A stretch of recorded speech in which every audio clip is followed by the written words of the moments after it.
spring. Between the acres of the rye, with a hey and a ho and a hey noddy no, these pretty country folks would lie, with a hey and a ho and a hey noddy no. In springtime, the only pretty ring time, when birds do sing, hey ding a ding ding, sweet lovers love the spring. Sweet lovers love the spring. In springtime, the only pretty ring time, when birds do sing, hey ding a ding ding, sweet lovers love the spring. Sweet lovers love the spring.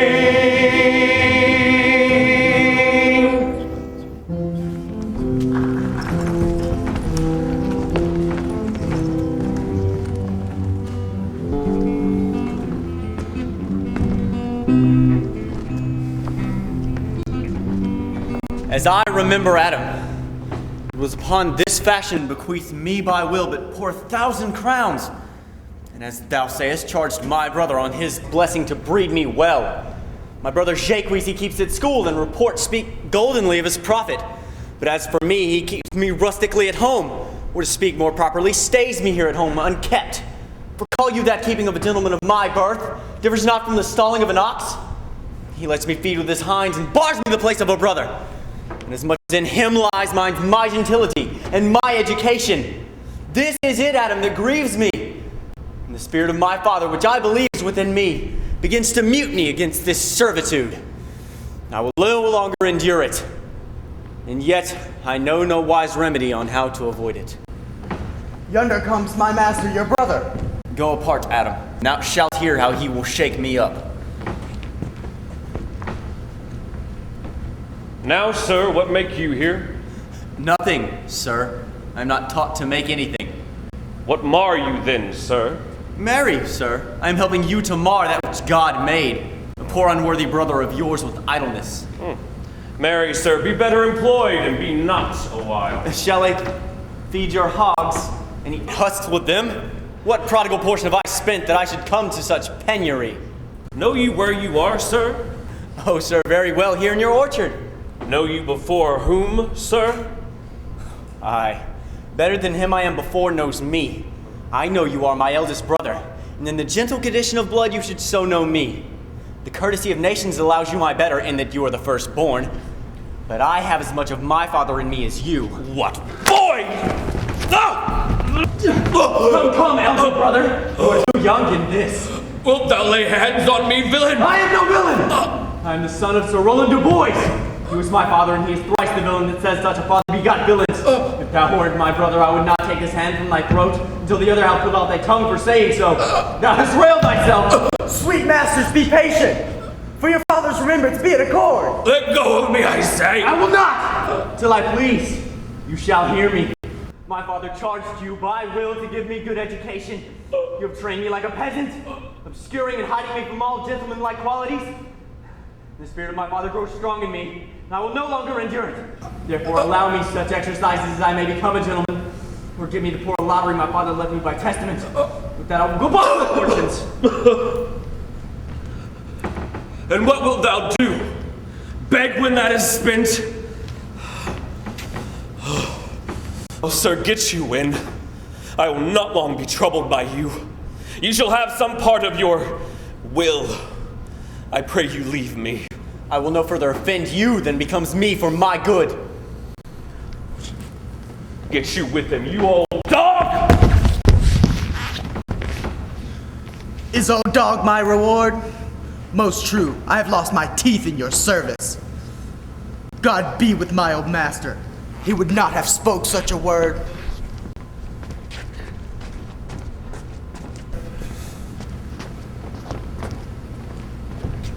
Is it even so? Begin you to grow upon me? I will physic your rankness, and yet give no 1,000 crowns neither. Hola, Dennis! Calls, your worship. Was not Charles the Duke's wrestler here to speak with me? So please you, he's at the door and importunes access to you. Call him in. will be a good way. And tomorrow the wrestling is. Good morrow to your worship. Good, Monsieur Charles. What's the new news at the new court? There is no new news at the court, sir, but the old news. And that is the old Duke is banished by his younger brother, the new Duke. And 3 or 4 loving lords have put themselves into voluntary exile with him. Can you tell if Rosalind, the Duke's daughter, be banished with her father? Oh no, for the Duke's daughter, her cousin, so loves her that she would have followed her into exile or have died to stay behind. Well, where will the old Duke live? They say he is already in the forest of Arden with many merry men, and there they live like the old Robin Hood of England. What, you wrestle tomorrow for the new Duke? Marry do I, sir, and I come to acquaint you with the matter. Tomorrow, I am given in secrecy, sir, to understand that your younger brother hath a disposition to come against me in disguise to try a fall. I wrestle for my credit, sir, and he that escapes me without some broken limb shall acquit him well. Your younger brother is but young and tender. I will be loath to war him as I must for my own honor. Charles, I have myself notice of my brother's purpose herein. I tell thee, Charles, it is the stubbornest young fellow, full of ambition and envious emulator, a secret and villainous contriver against me, his natural brother. Therefore use thy discretion. I had as lief thou didst break his neck as his finger. And thou wert best look to it, for if thou dost him any slight disgrace, or if he do not mightily grace himself on thee, he will practice against thee by poison, entrap thee by some treacherous device, and ne'er leave thy side till he attain your life by some indirect means or other. For I assure thee, and almost with tears I speak it, there is not one so young and so villainous this day living. I speak but brotherly of him, but I must blush and weep, and thou must look pale and wonder. I am heartily glad I came hither to you. If he comes tomorrow, I'll give him his payment. And if you e'er go alone again, I'll never wrestle for prize more. And so, God keep your worship. Farewell, good Charles. Now will I stir this gamester. I hope I shall see an end of him. For my soul, yet I know not why, hates nothing more than he. Yet he's gentle, never schooled, and yet learned, full of noble device, of all sorts enchantingly beloved, and indeed so much in the heart of the world, especially of my own people, who best know him, that I am altogether misprized. But it will not be so long. This wrestler shall clear all. Nothing remains but to kindle the boy thither, which now I'll go about.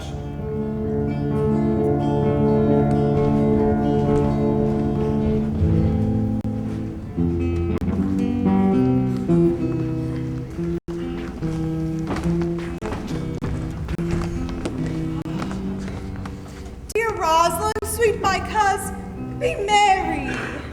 Dear Celia, I show more mirth than I am mistress of, and would you yet I were merrier? Unless you could teach me to forget a banished father, you must not learn me how to remember any extraordinary pleasure. Herein I see thou lovest me not with the full weight that I love thee. If my uncle, thy banished father, had banished thy uncle, the Duke my father, so thou hast been still with me, I could have taught my love to take thy father for thine. So wouldst thou, if the truth of thy love were so righteously tempered as mine is to thee? Well, I will forget the condition of my estate to rejoice in yours. You know my father hath no child but I, nor none is like to have. And truly when he dies, thou shalt be his heir. For what he hath taken away from thy father perforce, I will render thee again in affection. By mine honor I will. And when I break that oath, let me turn monster. Therefore, my dear Rose, my sweet Rose, be merry. From henceforth I will cause and devise sports. Let me see. What think you of falling in love? Marry, I prithee do, to make sport withal. But love no man in good earnest, nor no further in sport, neither than with the safety of a pure blush thou mayest in honor come off again. What shall be our sport? Let us sit and mock the good housewife Fortune. Hath not Fortune sent in this fool? Indeed. There, fortune makes nature the cutter off of nature's wit. Peradventure, the dullness of the fool is the whetstone of the wits. How now, wit? Whither wander you? Oh, mistress! You must come away to your father! Were you made the messenger? No, by mine honor! But I was bid to come for you. When learned you that oath, fool? Of a certain knight that swore by his honor, and yet was not the knight forsworn. How prove you that? In the great heap of your knowledge? Ay, marry, now unmuzzle your wisdom. Stand you both forth now, stroke your chins, and swear by your beards that I am a knave. By our beards, if we had them, thou art. Oh, by my knavery, if I had it, then I were. But if you swear by that is not, you were not forsworn. No more was this knight swearing by his honor, for he never had any. I prithee, who is that thou mean? Oh, one that old Frederick, your father, loved. My father's love's enough to honor him enough. Speak no more of him, or you'll be whipped for taxation one of these days. The more pity fools may not speak wisely, what wise men do foolishly. By my troth, thou say is true. Well, here comes Monsieur Lebeau. With his mouth full of news. Bonjour, Monsieur Lebeau. What's the news? Fair princess, you have lost much a good sport. Sport? Of what color? Oh, of what color, madame? How shall I answer you? As wit and fortune will. Oh, you amaze me, ladies. I would have told you of good wrestling, which you have lost the sight of. Yet tell us the manner of the wrestling.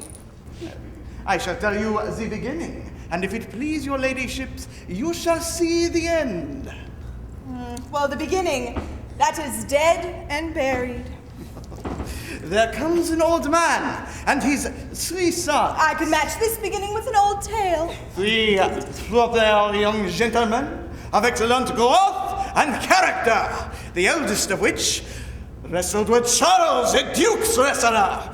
And in a moment, Charles threw him, breaking 3 of his ribs, so that there is little hope of life in him. And so he served the 2nd, and so the 3rd. Yonder they lie. The old man, their father, who takes such pitiful dole that all the beholders take with weeping. Oh, lass. What is this sport, monsieur, that ladies have lost? Why, this that I speak of. Oh, it is the first time ever I heard breaking of ribs. What sport for ladies? I promise thee. Shall we see this wrestling, cousin? Ah, but you must. For if you stay here, for this is the place appointed for the wrestling, and they are ready to perform it. Yonder sure they are coming. Let us now stay and see it. Come on, since the youth will not be entreated. His own peril on his forwardness. Is yonder the man? Why, how now, daughter and niece? Are you crept hither to see the wrestling? Aye, my liege. So please you give us leave. You will take little delight in it, I can assure you. There are such odds in men. In pity of the challenger's youth, I'd fain dissuade him, but he would not be entreated. Speak to him, ladies. See if you can move him. Call him hither, good Monsieur Lebeau. Do so. I'll not be by. Monsieur, the challenger, the princesses wish to speak with you. I attend them with all respect and duty.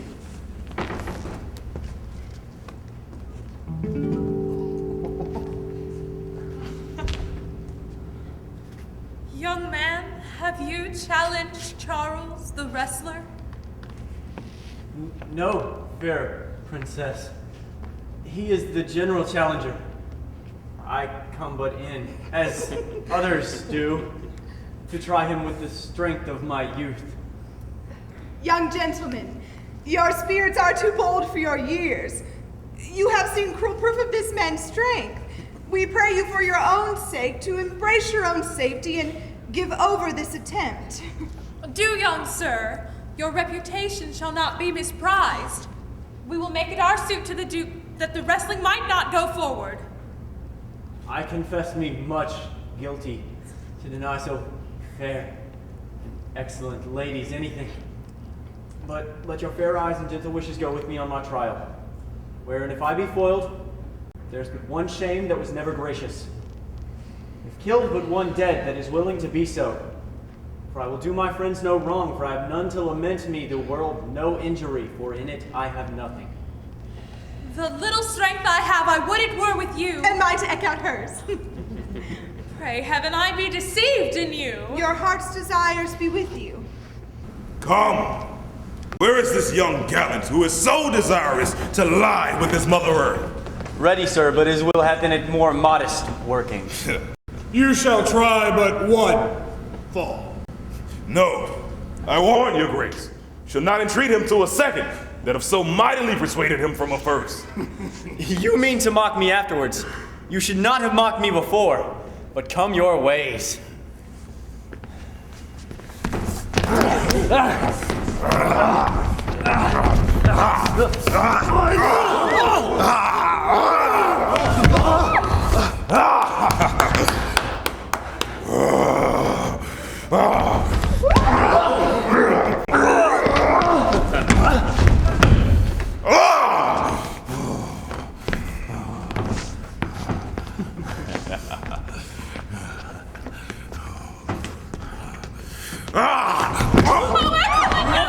By the thunderbolt in mine eye, I can tell who she did.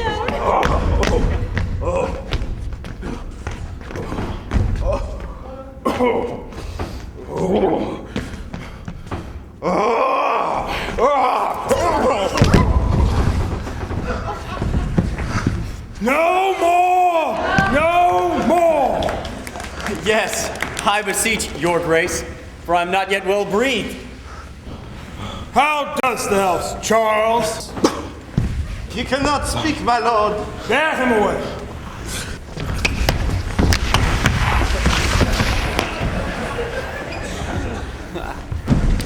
What is thy name, youth? Orlando, my liege, the son of Sir Roland de Bois. I wish thou had been son to some man else. The world esteemed thy father honorable, yet I found him still mine enemy. Thou would have pleased me better with this deed, had thou descended from another house. Fare thee well. Thou art a gallant youth. I wish you had told me of another father. Were I my father, cuz, would I do this? I am more proud to be Sir Roland's son, and would not change that calling to be adopted heir to Frederick. My father loved Sir Roland as his soul, and all the world was my father's mind. Had I known before this young man his son, I should have given him tears unto entreaties ere he thus should have ventured. Gentle cousin, let us go thank him and encourage him. My father's rough and envious disposition sticks me at heart. Sir, you are well deserved. If you do keep your promises in love, but justly, as you have exceeded promise, your mistress shall be happy. Gentlemen, wear this for me. One out of suit with fortune, but that her hand lacks means. Shall we go, cause? Fare thee well, fair gentlemen. Can I not say I thank you? Oh, my better parts are all thrown down. That which here stands up is but a quintain, a mere lifeless block. He calls us back. My pride fell with my fortune. I'll ask him what he would. Did you call, sir? Sir, you have wrestled well and overthrown more of your enemies. Will you go, cuz? Have with you!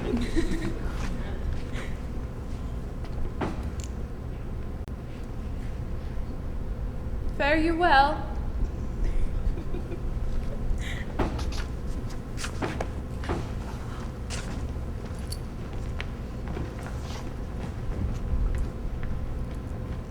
What passion hangs these weights upon my tongue? Oh, poor Orlando, thou art o'erthrown, or Charles, or something weaker masters thee.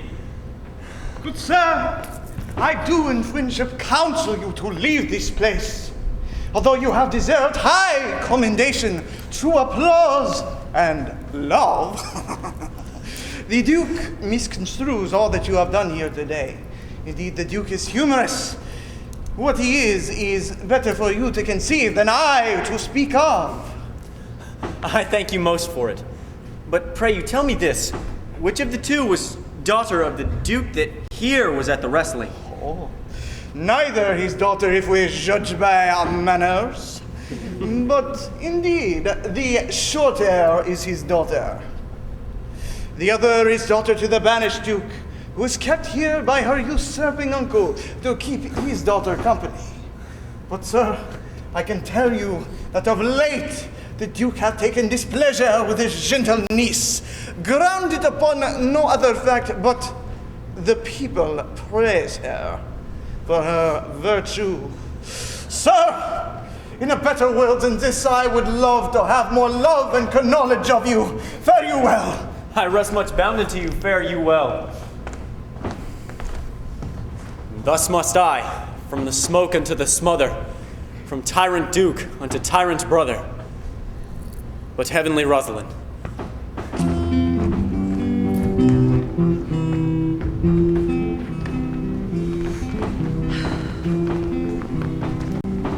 Why, cousin? Why, Rosalind, Cupid have mercy, not a word. Not one to throw at a dog. No, thy words are too precious to be cast away upon curs. Throw some of them at me. Come, lame me with reasons. Then there were two cousins laid up, when the one should be lamed with reasons and the other mad without any. But is all this for your father? No, some of it is for my father's child. Oh, how full of briars is this working day world! Come, wrestle with thy affections. Oh, they take the part of a better wrestler than myself. A good wish upon you. You will try in time in despite of a fall. Is it possible on such a sudden that you should fall into such a strong liking with old Sir Rowland's son? The Duke, my father, loved his father dearly. Doth it therefore ensue that you should love his son dearly? By this kind of chase I should hate him, for my father hated his father dearly. Yet I hate not Orlando. Faith, hate him not, for my sake. Why should I not? Doth he not deserve well? Let me love him for that. And you love him because I do. Here comes the Duke. With his eyes full of anger. Mistress, get you in your safest haste and get you from our court. Me, uncle? You, niece, within these 10 days, if thou art found so near as 20 miles of all public courts, thou dies for it. I do beseech your grace. Let me the knowledge of my fault bear with me. If with myself I hold intelligence, or with acquaintance of my own desires, if that I do not dream or be not frantic, as I do trust I am not, then never in a thought unborn did I offend your highness. Thus do all traitors. If their purgation be made of words, they are as innocent as grace itself. Let it suffice thee. I trust thee not. Yet your mistrust cannot make me a traitor. Tell me whereon the likelihood depends. Thou art thy father's daughter! There is enough for me. So was I when your highness took his dukedom. So was I when your highness banished him. Treason is not inherited, my lord. Or if we did derive it from our friends, what's that to me? My father was no traitor. Then, good my liege, mistake me not so much to think my poverty is treacherous. Your sovereign, hear me speak. Aye, Celia. We stayed her for your sake. Else with her father she ranged along. I did not then entreat to have her stay. It was your own pleasure and your own remorse. I was too young that time to value her. But now I know her. And if she be a traitor, why, so am I. We still have slept together, rose in an instant, learned, played, eat together, and wheresoever we went, like Juno's swans, Still we went coupled and inseparable. She is too subtle for thee. Her smoothness, her silence, her very patience. They speak to the people and they pity her.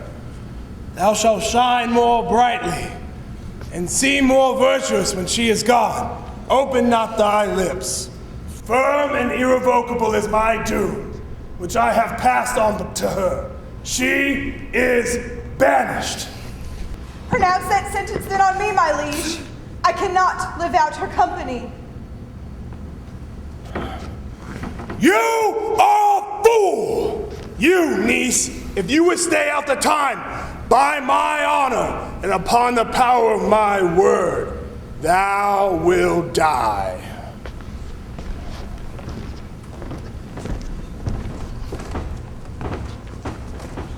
Oh, my poor Rosalind, whither wilt thou go? Wilt thou change fathers? I will give thee mine. I charge thee, be not thou more grieved than I am. I have more cause. Thou hast not, cousin. Prithee be cheerful.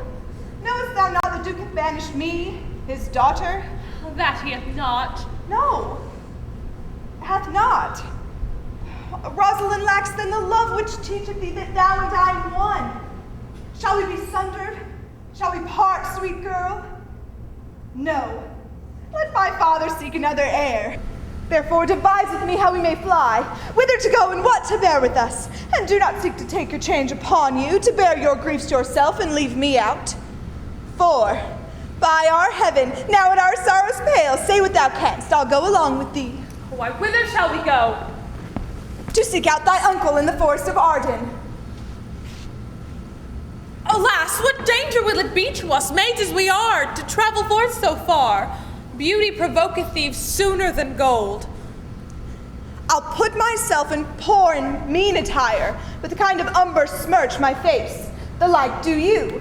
So shall we pass along and never stir assailants. Were it not better, because that I am more than common tall, that I did suit me in all points like a man?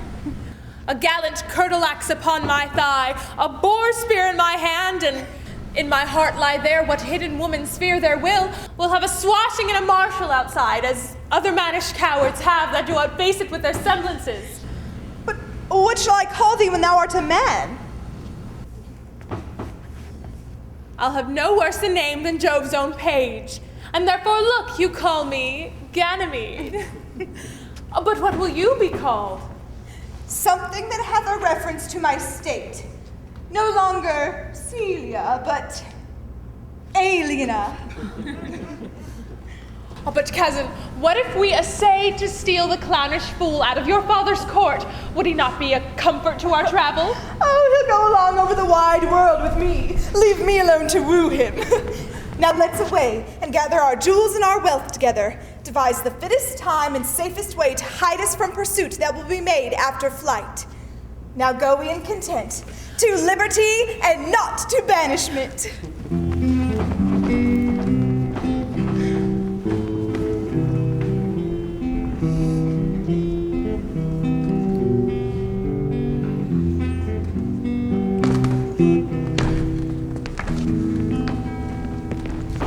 Can it be possible that no man has seen them since?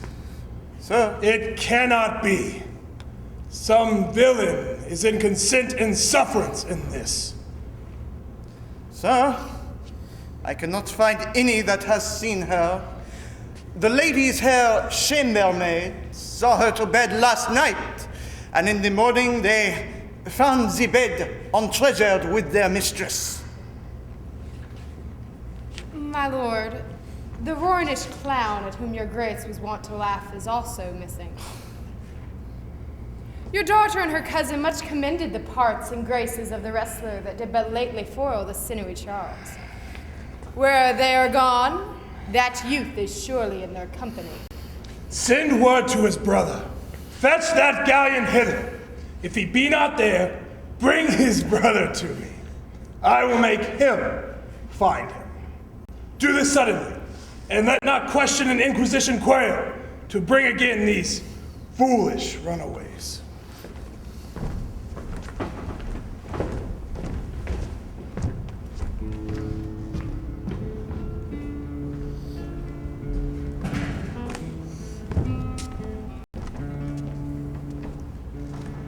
Who's there? What? My young master? Oh, my gentle master! Oh, you memory of old Sir Roland, why, what make you here? Why are you virtuous? And wherefore are you gentle, strong, and valiant? Why would you be so fond to overcome the bonny prizer of the humorous Duke? Know you not, master, to some kind of men, their graces serve them but as enemies? No more to yours. Your virtues, gentle master, are sanctified and holy traitors unto you. Oh, what a world is this, when what is comely envenoms him that bears it. Why? What's the matter? O unhappy youth, come not within these doors. Within this roof, the enemy of all your graces lives, your brother. No brother, yet the son. Yet not the son, I would not call him the son, of him I was about to call his father, hath heard of your praises, and tonight he means to burn the lodging where you used to lie, and you within it. If he fail of that, he will have other means to cut you off. I overheard him in his practices. This is no place. This house is but a butchery. Abhor it. Fear it. Do not enter it. Why? Whither, Adam, wouldst thou have me go? No matter whither, so you come not here. What wouldst thou have me do? Go and enforce a thievish living on a common road? With a base and boisterous sword? This I will not do. Rather, I will subject me to the malice of diverted blood and bloody brother. But do not so. I have 500 crowns. The thrifty hire I save it unto your father. Take that. Here's the gold. All this I give to you. Let me be your servant. Though I look old, yet I am strong and lusty. For in my youth I never did apply hot and rebellious liquors unto my blood. Therefore my age is as a lusty winter, frosty, but kindly. Let me go with you, and I will do the service of a younger man in all your business and necessities. O good old man, thou art not for the fashion of these times, when none will sweat but for promotion. But come thy ways, ere we'll have thy youthful wages spent, we'll light upon some settled low content. Master, go on, and I will follow you to the end with truth and loyalty. From 17 years until now, almost 80 here lived I, but now live here no more. At 17, many their fortunes seek, but at 80 it is too late a week. Yet fortune cannot recompense me better than to die well, and not my master's debtor.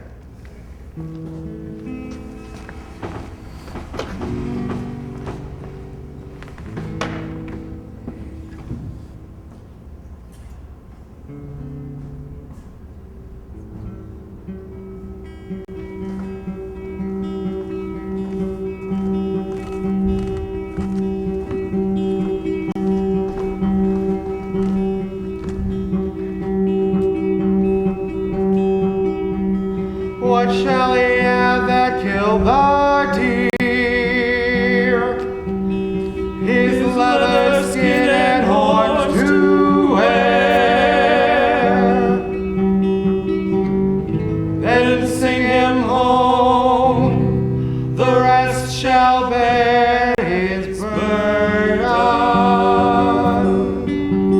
Take thou no scorn to wear the was a crest and thou wast born. Thy father's father wore it, and thy father bore it, the horn, the lusty horn. Is not a thing to laugh to scorn.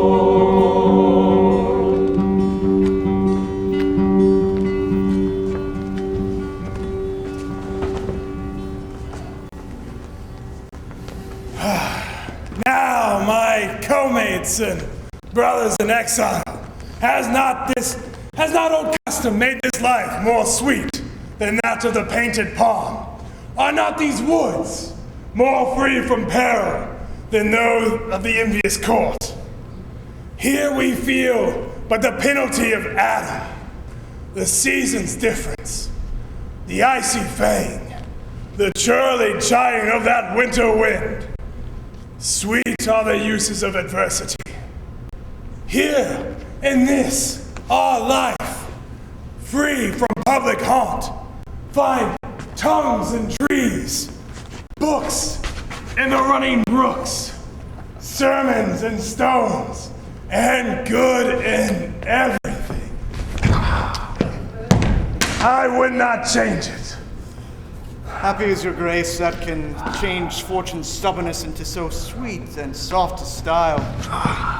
Come, shall we kill us some venison? And yet, it irks me. The poor dappled fools, being native burghers of this desert city, with their forked heads, have their round haunches gored. Indeed, my lord. The melancholy Jacques grieves at that. And in that kind swears you do more usurp than doth your brother who hath banished you, swearing that we are tyrants to fright the animals, and to kill them up in their assigned and native dwelling place. I would love to cope him in these sullen fits, for then he is full of matter. I'll bring you to him straight.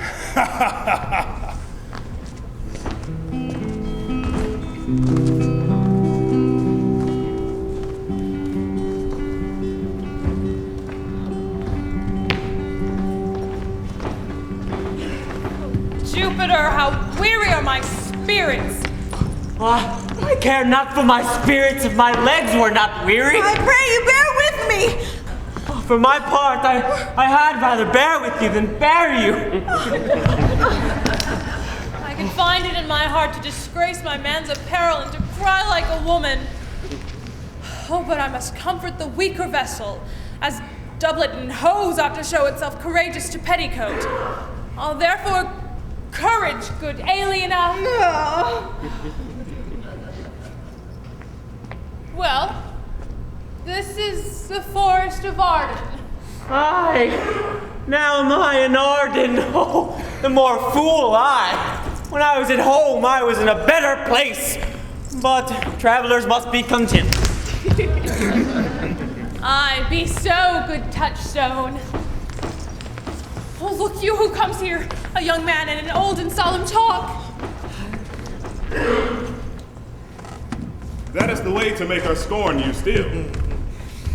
Oh, Corin, that thou knewest how I do love her. I partly guess, for I have loved ere now. No, Corin, being old, thou canst not guess. Though in thy youth thou was a true lover, as ever sighed upon the midnight pillow. As sure I think a man never did love so. How many actions most ridiculous hast thou been drawn to by thy fantasy? Oh, into 1,000 that I have forgotten. Oh, thou didst then ne'er love so heartily. If thou rememberest not the slightest folly that love did make thee run into, thou hast not loved. If thou wast not sad as I do now, wearying thy hearer and thy mistress's praise, thou hast not loved. Or if thou hast not broke from company, as my passion now makes me abruptly, thou hast not loved. Oh, Phoebe, Phoebe, Phoebe! Alas, poor shepherd. I have by hard adventure found mine own. Oh, and I mine. I remember when I was in love, I broke my sword upon a stone and bid him take that for coming a knight to Jane's smile.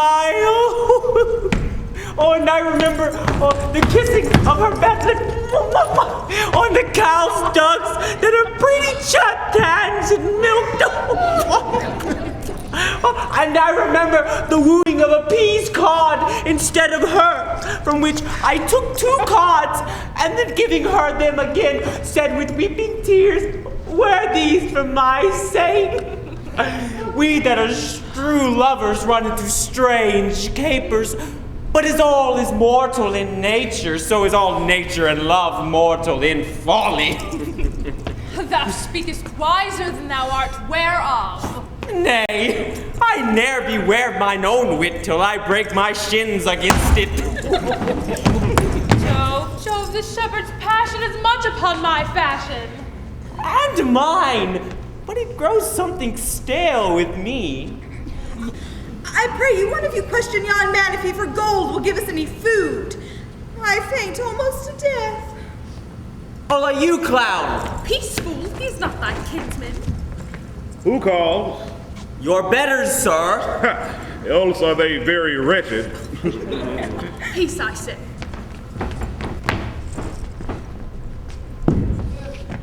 Good even to you, friend. And to you, gentle sir, and to you all. I pray thee, shepherd, if that love or gold can in this desert place buy entertainment, bring us where we may rest ourselves and feed. Here is a young maid with travel much oppressed, faints for succor. Fair sir, I pity her, and wish for her sake more than mine own that my fortunes were more able to relieve her. But I am a shepherd to another man. I do not shear the fleece that I graze. Besides, his coat, his flocks, and bound to feed are now on sale. And in our sheepcote now, by reason of his absence, there you will find nothing to feed on. Come see, and in my voice most welcome shall you be. What is he that shall buy this flock and pasture? That young swain you saw here but erewhile, that little cares for buying anything. I pray thee, if it stand with honesty, buy thou the cottage, pasture, and the flock, and thou shalt have to pay for it of us. And we will mend thy wages. I like this place, and willingly could waste my time in it. Surely the thing is to be sold. Go with me. If you like upon report the soil, the profit, and this way of life, I will your very faithful feeder be, and buy it with your gold right suddenly.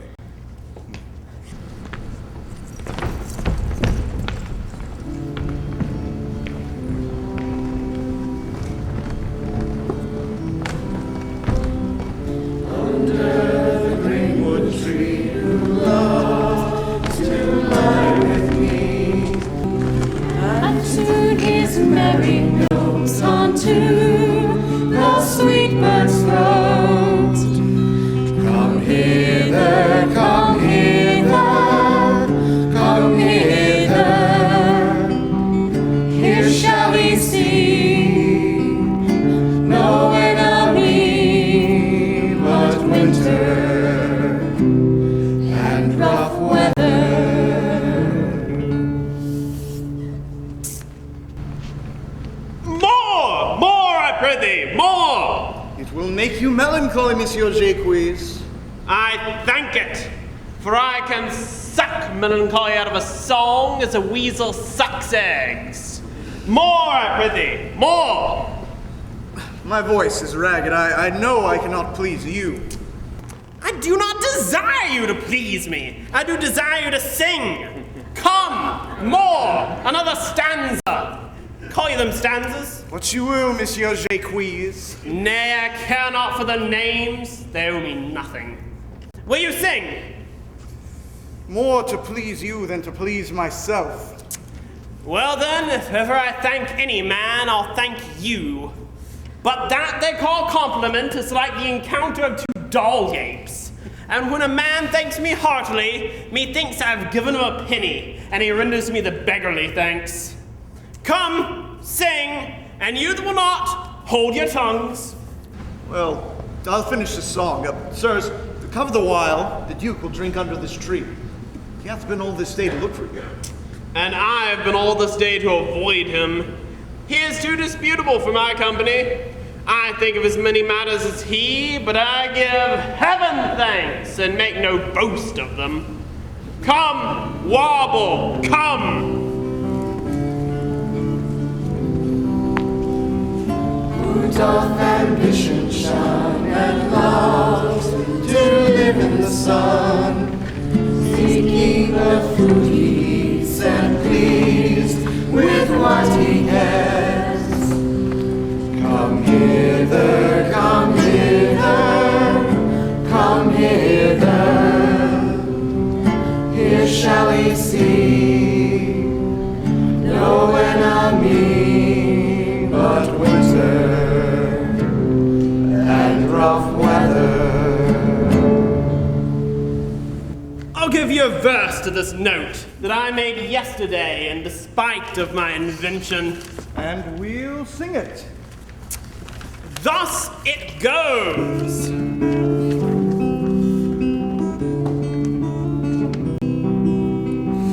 If it do come to pass that any man turn ass, leaving his wealth and ease, a stubborn will to please, Duke Dame, Duke Dame, Duke Dame, here shall he see, gross fools is he, and if he will come to our me.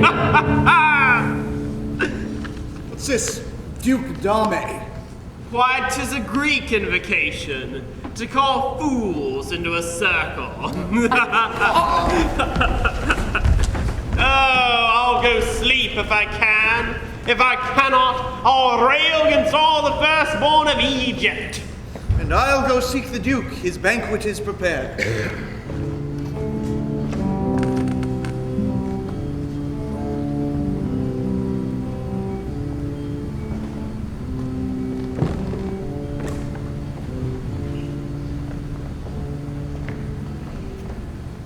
Dear master, I can go no farther. Oh, I die for food. Here lie I down and measure out my grave. Farewell, kind master. Oh, why? How now, Adam? Hath no greater heart than thee? Live a little, comfort a little, cheer thyself a little. There live anything in this uncouth forest, I will either bring it food to thee or be food for it. Come, I will bear thee to some shelter. And thou shalt not die for lack of dinner. There live anything in this desert. Cheerly, good Adam.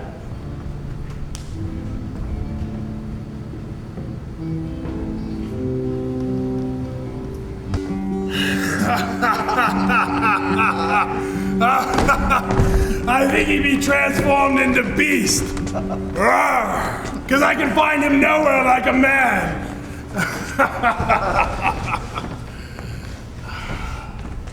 My lord, he was but even now gone hence. Here was he merry, hearing of a song. If he, compact of jaws, grows musical, we shall shortly have discord in the spheres. Go seek him out.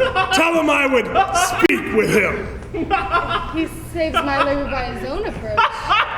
Why, how now, monsieur? What a life is this, that your friends must woo your company? What?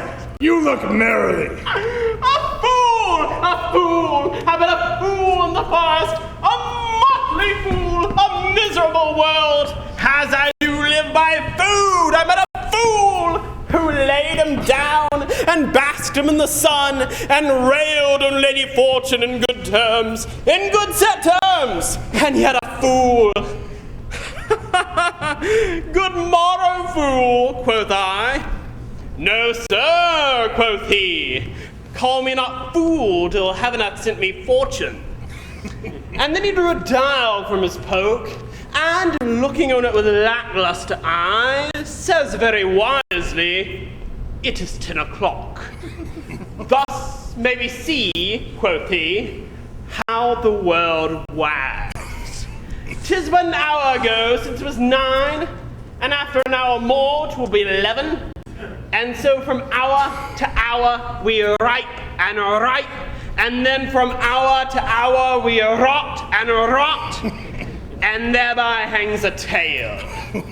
When I did hear the fool thus moral in the time, my lungs began to crow like chanticleer. That fool should be so deep contemplative, and I did laugh, sans an admission, an hour by his dial. Oh, noble fool, oh, worthy fool, motley's the only wear. What fool is this? Oh, one that has been a courtier, and in his brain he hath strange places crammed with observation, the witchy vents and mangled forms. Oh, worthy fool, Oh, if that I were a fool. I'm ambitious for a motley coat. Thou shalt have one. It is my only suit. Provided that you weed your better judgment of all opinion that grows rank in them. Have liberty with all as large a charter as the wind to blow. For so fools have, and they that are most galled with folly, they most must laugh. And why must they so? The why is plain as way to parish church. He that a fool doth very wisely hit, doth very foolishly, although he's smart, not seem senseless of the bob. The wise man's folly is atomized even by the squandering glances of the fool. Invest me in my motley. Give me leave to speak my mind, and I will through and through cleanse the foul body of this infected world, if they will but patiently receive my medicine. Ah, fee, fi, and foe on thee. I know what thou would doest. What? For a counter would I do but good? Ah, most mischievous sin, most foul sin, enchining sin.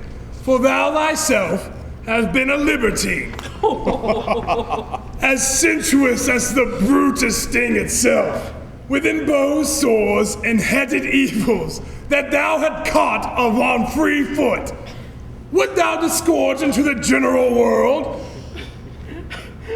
Why, who cries out in pride?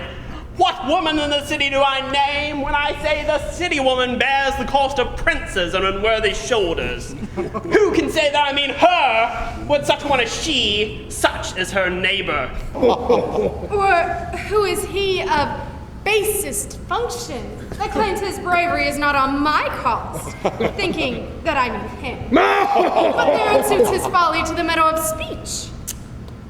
There then, what then? Let me see wherein. Oh, my tongue hath wronged him. If it do him right, he hath wronged himself, if he be free. Why am I taxing like a wild goose flies, unclaimed of any man? But who comes here? Forbear and eat no more. Why, I've eaten none yet. Shall not till necessity be served. Of what kind should this cock come of?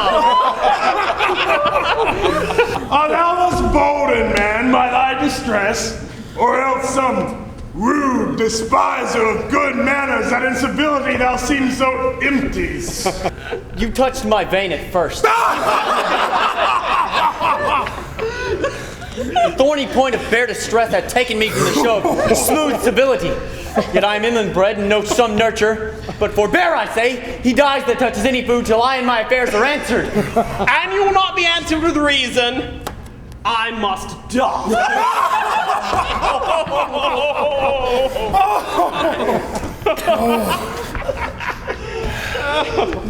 Your gentleness shall force more than your force moves us to gentleness. I almost die for food and let me have it. Sit you down and feed, and welcome to our table. Speak you so gently? Pardon me, I pray you. Thought that all things had been savage here. Therefore I put on the countenance of stern commandment. But wherever you are, if ever you looked on better days, if ever you had been where belled knolled to church, if ever you sat at any good man's feast, if ever from your eyelid you wiped a tear, and know it is to pity and be pitied, let gentleness my strong enforcement be, in the which case I blush and give my sword. 'Tis true, we have seen better days, and with holy bells have been knolled to church, and sat at many a good man's feast, and wiped our eye of that sacred tear pity had engendered. So sit you down in gentleness, and take command upon what we have to aid in your minister. But forbear your food for yet a little while, whilst like a doe I go find my fawn and give it food. There's a poor old man who hath after me limped many a weary step in pure love, till he be sufficed, oppressed by two weak evils, age and hunger. I will not touch a bit. Go, Seek him out, and we will waste nothing until your return. Thank ye, and be blessed for your good. Dost thou see? We are not all alone, unhappy. This wide and universal theater presents more woeful pageants than the scene wherein we play in. All the world's a stage, and all the men and women merely players. They have their exits and their entrances, and one man in his time plays many parts, his acts being 7 ages. First the infant, mewling and puking in the nurse's arms. Then the whining schoolboy with satchel and shining morning face, creeping like snail unwillingly to school. Then the lover, sighing like a furnace, with a woeful ballad made to his mistress's eyebrow. And then the soldier, full of strange oaths and bearded like the pard, jealous of honor, sudden and quick in quarrel, seeking the bubble reputation even in the cannon's mouth. Then the justice, with fair round belly, with good cape and lined, with eyes severe and beard of formal cut, full of wise saws and modern instances, and so he plays his part.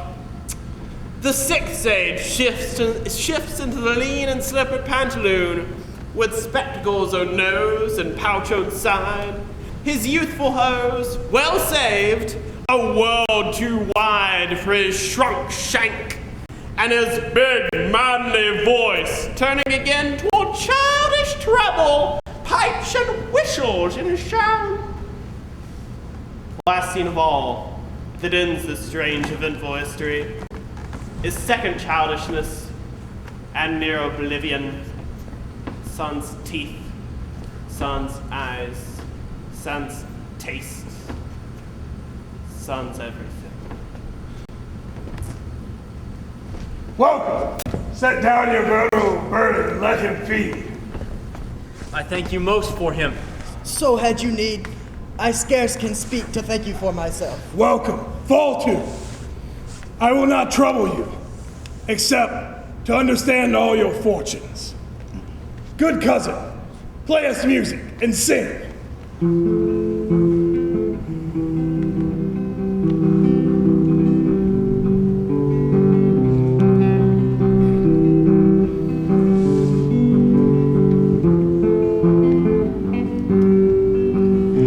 Though thou winter wind, thou art not so unkin as man's ingratitude. Thy tooth is not so keen because thou art not seen, although thy breath be rude. Hey-ho, sing hey-ho unto the green holly, most friendships fading, most loving near falling. Then hey-ho the holly, this life is most jolly. If it be true that you are the good Sir Roland's son, be truly welcome hither. I am the Duke that loved your father. Ripe old man, thou art welcome as thy master is. Support him by the arm, give me your hand, and let me all your fortunes understand.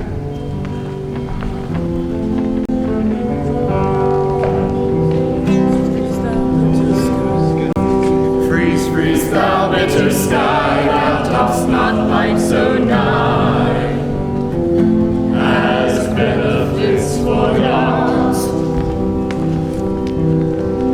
I know the waters what that thing is not so sharp, as friends remember not.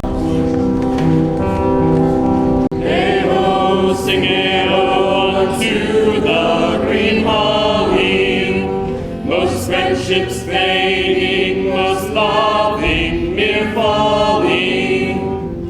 Then hey-ho the holly.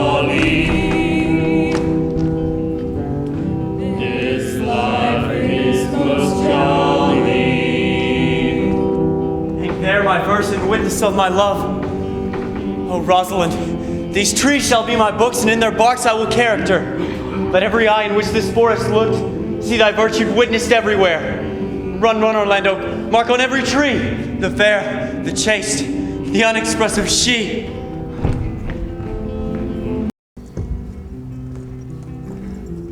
And how like you this shepherd's life, Master Touchstone?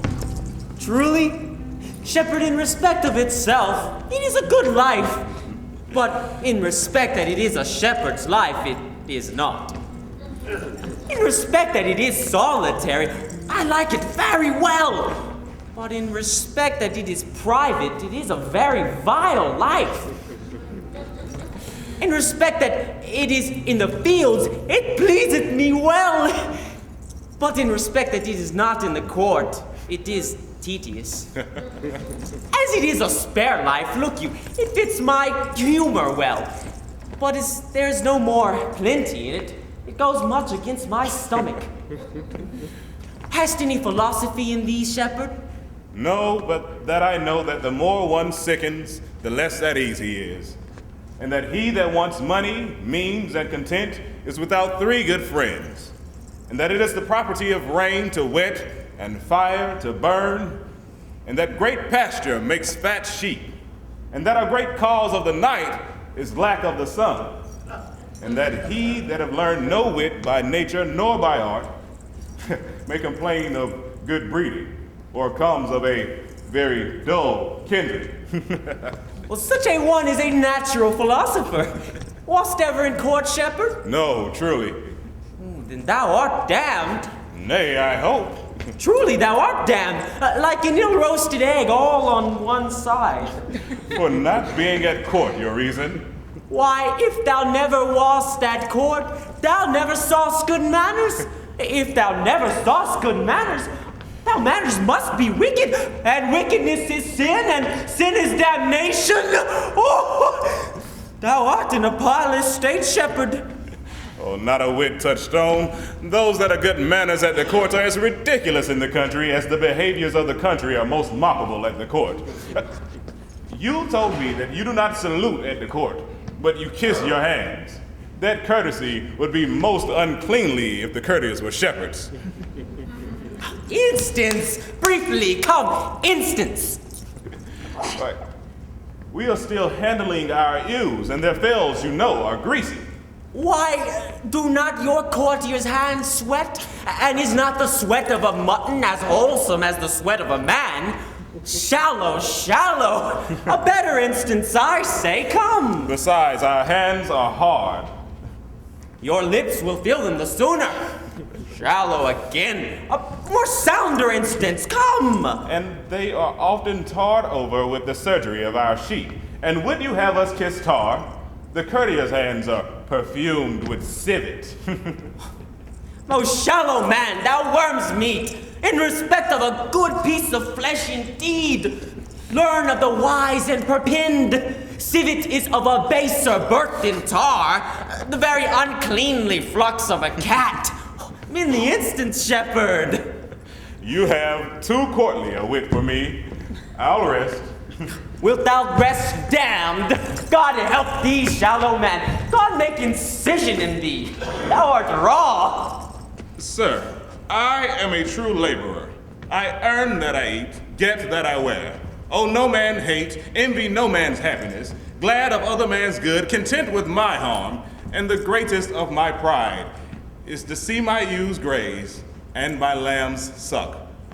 That is another simple sin in you, to bring the ewes and the rams together, and to offer to get your living by the copulation of cattle, to be bought to a bellwether, and betray a she-lamb of a 12-month, to a crooked-pated, old cuckoldly ram out of all reasonable match.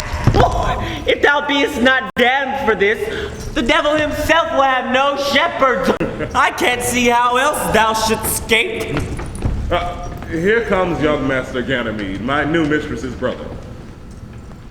From the east to western end, no jewel is like Rosalind, her worth being mounted on the wind, Through all the world bears Rosalind. All the pictures fairest lined are but black to Rosalind. Let no face be kept in mind but the fair of Rosalind.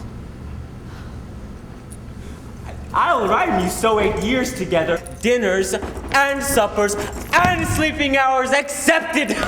It is the right butter woman's rank to mark it. Peace, fool. For a taste, if a heart do lack a hind, let him seek out Rosaline. If the cat will after kind, so be sure will Rosaline.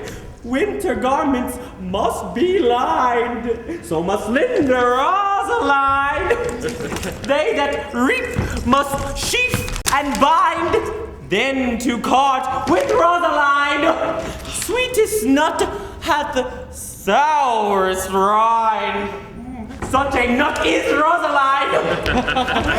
He that sweetest rose will find, must find love's prick and Rosaline. This is the very false gallop of verses. Why do you infect yourself with them? Peace, you dull fool. I found them on a tree. Truly, the tree yields bad fruit. I'll graft it with you, and then I shall graft it with the meddler. Then you'll be the earliest fruit in the country, for you'll be half rotten, ere you'll be half ripe, and that's the right virtue of the meddler. You have said, but whether wisely or no, let the forest judge. Peace, here comes my sister reading. Stand aside. Why should this a desert be? For it is unpeopled? No. Tongues I'll hang on every tree that shall civil saying show. Rosalinda right, teaching all that read to know, the quintessence of every sprite heaven would in little show. Helen's cheek, but not her heart, Cleopatra's majesty, Atalanta's better part. Sad Lucretia's modesty.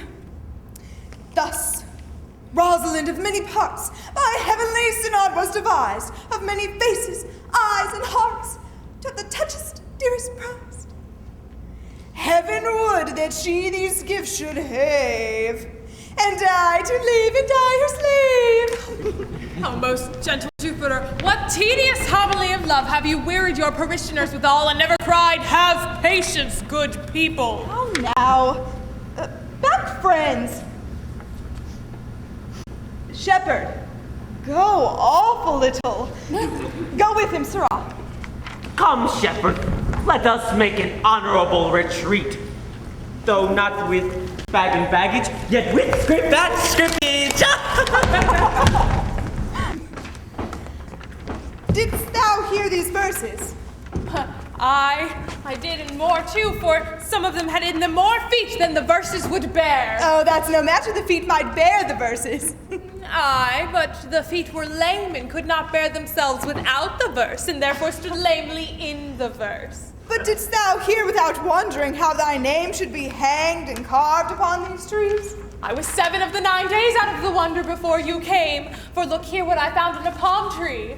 I was never so berhymed since Pythagoras' time that I was an Irish rat, which I can hardly remember. Trow you who hath done this? Is it a man? And a chain that you once wore about his neck changed you color. Prithee, who? Oh, Lord, it is a hard matter for friends to meet. Oh, nay, but who is it? Is it possible? Oh, nay, I pray thee now with most petitionary vehemence, tell me who it is. Oh, wonderful, wonderful, most wonderful, wonderful. And after that, out of all whooping. Good by complexion. Dost thou think, though I am caparisoned like a man, I have a doublet and hose in my disposition? I prithee, tell me who is it, quickly, and speak apace. I would thou couldst stammer that thou mightst pour this concealed man out of thy mouth as wine comes out of a narrow-mouthed bottle, either too much at once or none at all. I prithee, take the cork out of thy mouth that I may drink thy tidings. So you may put a man in your belly. Is he of God's making? What manner of a man? Is his head worth a hat, or his chin worth a beard? Nay, he hath but a little beard. Why, God will send more if the man will be thankful. Let me save the growth of his beard, if thou delay me not the knowledge of his chin. It is young Orlando that tripped up the wrestler's heels in your heart both in an instant. Nay, but the devil take mocking, speak sad brow and true maid. I faith cause, 'tis he. Orlando? Orlando. Alas the day, what shall I do with my doublet and hose? Oh, what did he when thou sawest him? What said he? How looked he? Where went he? What makes he here? What did he ask for me? Oh, where remains he? How parted he with thee, and when shalt thou see him again? Answer me in one word. You must borrow me Gargantua's mouth first.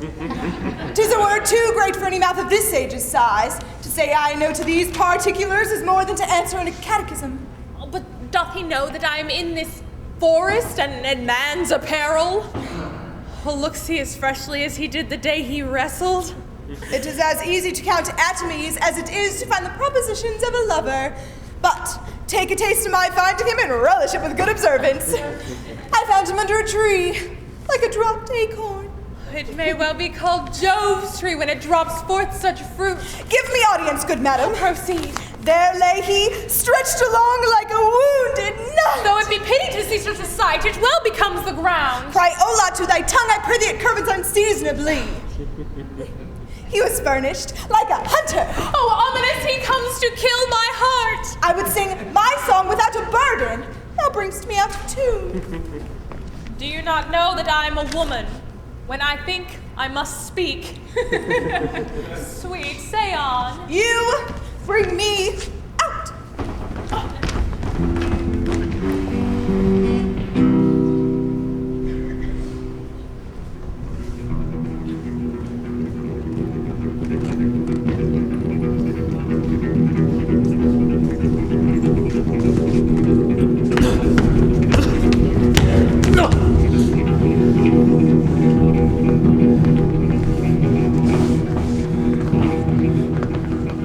Not seen him since?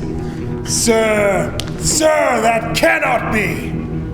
If I were not the better part made mercy, I would not seek an absent argument of my revenge thou presents. But look to it. Find out thy brother, wherever so he is. Seek him with candor. Bring him dead or living within this 12th month. Return thou no more to seek a living within our territory. All thy lands, and all things that thou dost call thine, worth seizure, do we seize into our hands, until thee can quit thee of thy brother's mouth what we think against thee. Oh, that your highness knew my heart in this! I never loved my brother in my life! More villain thou! Throw him out of doors! Let my officers of such nature put an extent upon his house and lands. Do this suddenly. And turn him going! No! No! No!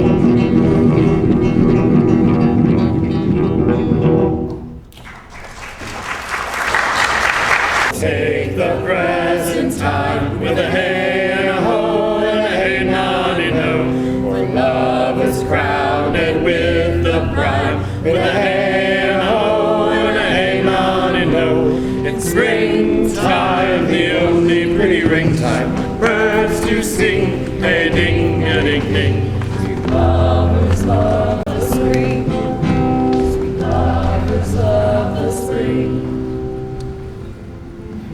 I thank you for your company, but good faith I had as lief have been myself alone. And so had I. And yet for fashion's sake I thank you for your society. God be with you. Let's meet as little as we can. I do desire we be better strangers. I pray you, mar no more trees by writing love songs in their barks. I pray you, mar no more of my verses with reading them ill-favoredly. Rosalind is your love's name? Yes, just. I do not like her name. There was no thought of you when she was christened. What stature is she of? As high as my heart. You are full of pretty answers. You have a nimble wit. Your worst fault is that you are in love. 'Tis a fault I would not change for your best virtue. By my troth, I was seeking for a fool when I found you. He is drowned in the brook. Look but in, and you shall see him. There shall I see mine own figure. Which I take to either be a fool or a cipher. I'll tarry no longer with you. Farewell, good Signor Love. I am glad of your departure. Adieu, good Monsieur Melancholy. I will speak to him like a saucy lackey, and under the habit play the knave with him. Do you hear, Forester? Very well, and what would you? I pray you, what is the clock? You should ask me what time of day it is. There is no clock in the forest. Then there is no true lover in the forest. Else sighing every minute and groaning every hour would detect the lazy foot of time as well as a clock. Why not the swift foot of time? Would that not have been as proper? By no means, sir. Where dwell you, pretty youth? With this shepherdess, my sister, here in the skirts of the forest, like fringe upon a petticoat. Are you native of this place? As the coney you see dwell where she is kindled. Oh, but your accent is something finer than you could purchase in so removed a dwelling. I have been told so of many. But indeed, an old religious uncle of mine taught me to speak, who was in his youth an inland man. There he fell in love. I have heard him read many lectures against it, and I thank God I am not a woman. To be taxed with so many giddy offenses as he has generally taxed the whole sex withal. Can you remember any of the offenses that he laid to charge of women? There were none principal. Each fault seeming monstrous till his fellow fault came to match it. I prithee, recount some of them. No, I will not cast away my physic but on those that are sick. There is a man haunts the forest that abuses our young plants by carving Rosalind on their barks, hangs oaths upon hawthorns and elegies on brambles, all forsooth deifying the name of Rosalind. I wish I could meet this fancy monger, for I would give him some good counsel, for he seems to have the quotidian of love upon him. I am he that is so love-shaped. I pray you, youth, tell me your remedy. There are none of my uncle's marks upon you. He taught me how to know a man in love, in which cage of rushes I am sure you are not a prisoner. What were his marks? A lean cheek, which you have not. A blue eye and sunken, which you have not. An unquestionable spirit, which you have not. A beard neglected, which you have not. Oh, but I pardon you for that, for simply your having in beard is of a younger brother's revenue. Then your hose should be ungartered, your bonnet unbanded, your sleeve unbuttoned, your shoe untied, and everything about you demonstrating a careless desolation. Which you are no such man. You are rather point device in your accoutrements, rather loving yourself than seeming the lover of any other. Youth, I would I could make thee believe I love. Me believe it? You should make her that you love believe it. Which I warrant she is after to do than to confess she does. Are you he that hangs the verses on the trees wherein Rosalind is so admired? By the white hand of Rosalind, I am that he, that unfortunate he. But are you so in love that your rhymes speak? Neither rhyme nor reason can express how much. Love is merely a madness, and deserves a dark house and whip as madmen do. Yet I profess curing it by counsel. Have you ever cured any so? Yes, one. And in this manner, he was to imagine me his mistress, his love, and I set him every day to woo me, at which time would I, being but a moonish youth, as boys and women are for the most part cattle of this color, would now like him, now loathe him, then entertain him, then forswear him, then weep for him. then spit at him. Till I drave my suitor from his mad humor of love to a loving humor of madness. And so I will take it upon me to wash your liver as clean as a sound sheep's heart, that there will not be one spot of love in it. I would not be cured, youth. I would cure you if you would but call me Rosalind, and come every day to my cot and woo me. By the faith of my love, I will. Show me where it is. Come with me to it, and I will show it to you. And by the way, you will show me where in the forest you live. Will you go? With all my heart, good youth. Nay, you must call me Rosalind! Come, sister, will you go?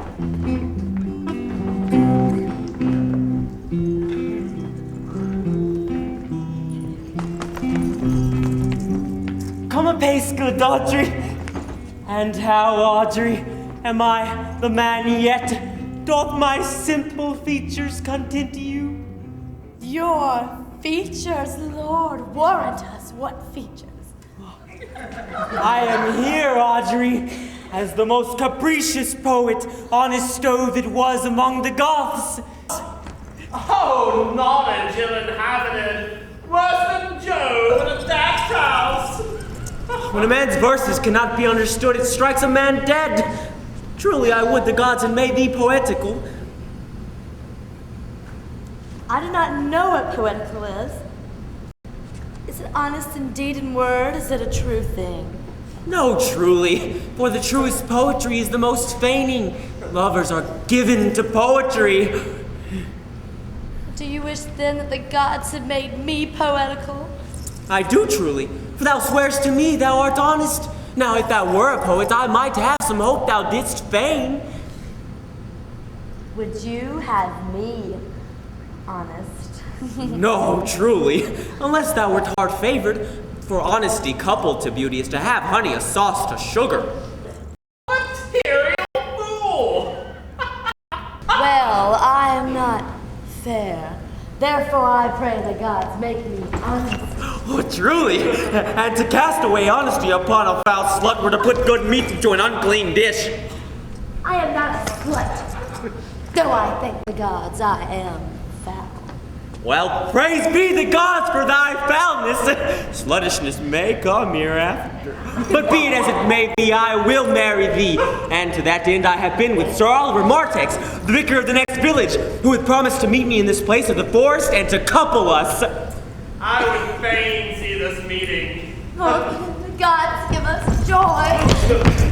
Amen! For here we have no temple but the wood, no assembly but horned beasts.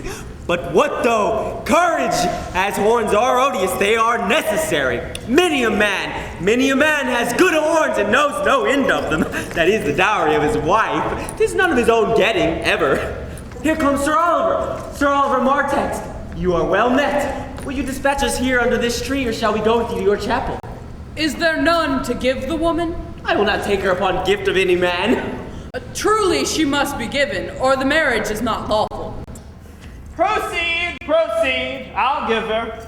Good even, good master. What do ye call it? How do you, sir? You are very well met. Will you be married, Motley? As the ox hath his both, sir, so man hath his desires. Oh, and so wedlock would be nibbling. And will you, being a man of your breeding, be married here under a bush like a beggar? Get you to church, and have you a good priest who can tell you what marriage is. This fellow will but join you together as they join wainscot, and like green timber, you will warp. I am not in the mind better to be married, for he is not like to marry me well, and being not well married, it will be a good excuse for me hereafter to leave my wife. Go thou with me and let me counsel thee. Come, sweet Audrey, we must be married, or we must live in poverty. Oh, farewell, good Master Oliver, not, oh, sweet Oliver, oh, brave Oliver, leave me not behind thee, but be gone, I say, wind away, I will not to wedding with thee. 'Tis no matter. Ne'er a fantastical knave of them all shall flout me out of my calling.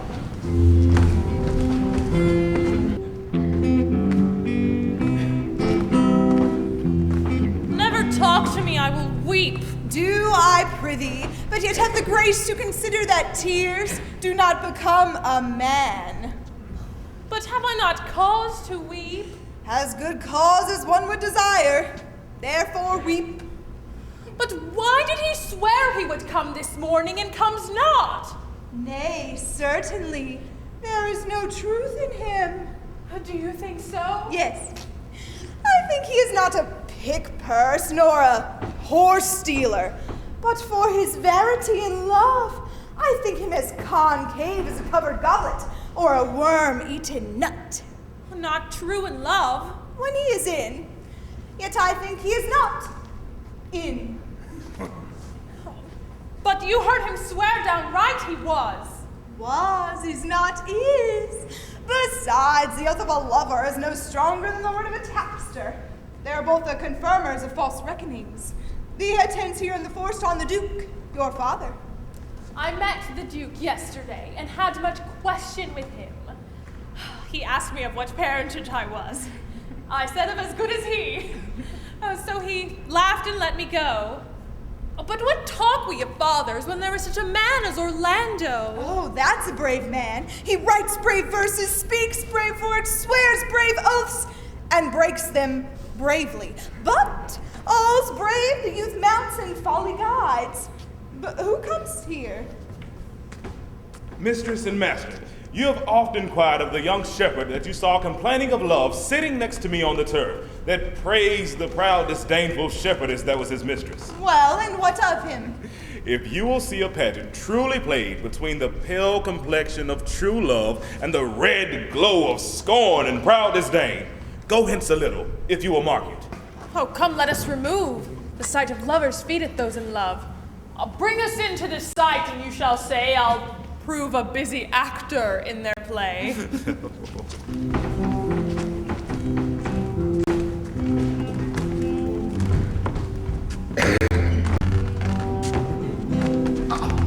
Sweet Phoebe, do not scorn me, do not, Phoebe. The common executioner, whose heart the accustomed sight of makes hard, falls not the axe upon thine humble neck, but first begs pardon.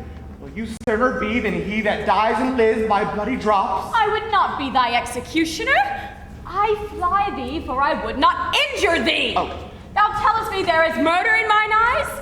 Oh, 'tis pretty, sure, and very probable that eyes that are the softest and frailest things, who shut their coward gates on atomies, should be called butchers, tyrants, murderers. Now I do frown on thee with all my heart. And if mine eyes can wound, now let them kill thee. Counterfeit to swoon. Fall down. Thou canst not, for shame. For shame. Lie not to say mine eyes are murderers. Show the wound my eye hath made in thee. Scratch thee, but with a pin, and there remain some scars. Lean, but upon a rush, the cicatrice incapable in pressure thy palm some moment keeps.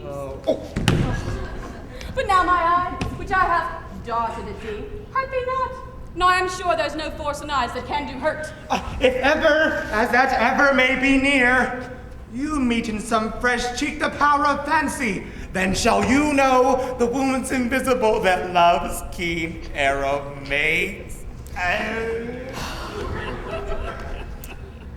All right, but till that time, come not thou near me. And when that time comes, afflict me with thy mocks, pity me not. As till that time, I will not pity thee. And why, I pray you? What, you have no beauty? Must you therefore be proud and pitiless?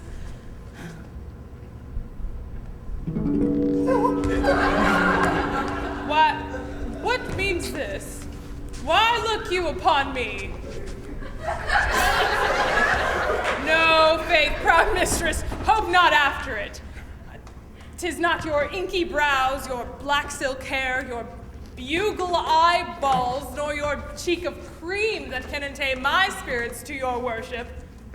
You foolish shepherd! Wherefore do you follow her? You are 1,000 times a proper man than she a woman. Shepherdess, know yourself. Down on your knees. And thank heaven fasting for a good man! For I must tell you friendly in your ear. Sell when you can. You are not for all markets. Cry the man mercy. Love him. Take his offer. Take her to thee, shepherd. Fare you well. Sweet youth, I pray you chide a year together. I'd rather hear you chide than this man woo. She's fallen in love with my anger. I'll sauce her with bitter words. Why look you so upon me? For no ill will, I bear you. Do not fall in love with me, for I am falser than vows made in wine. Come, sister, will you go? Oh, shepherd, ply her hard. Sister, shepherdess, look on him better. For all the world could see, none can be so abused in sight as he. Come to our flock.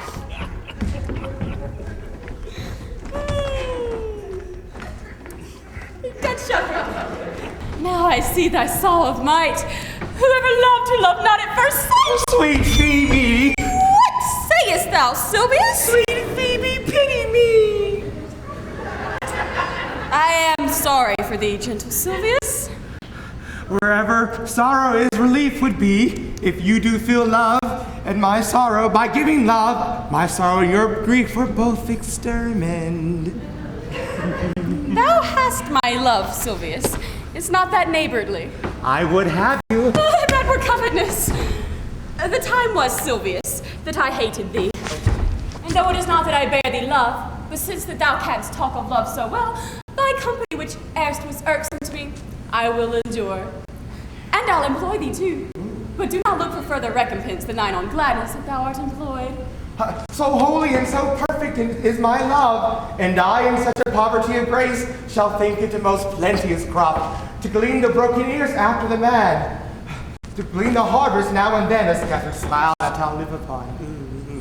Knowest thou the youth that spoke to me erewhile? Not very well, but I had met him off, and the cottage in the band that the old harlot was once master of. Think not I love him, though I ask for him. 'Tis but a peevish boy. And yet he talks well. But what care I for words? What words do well when he that speaks them pleases those that hear.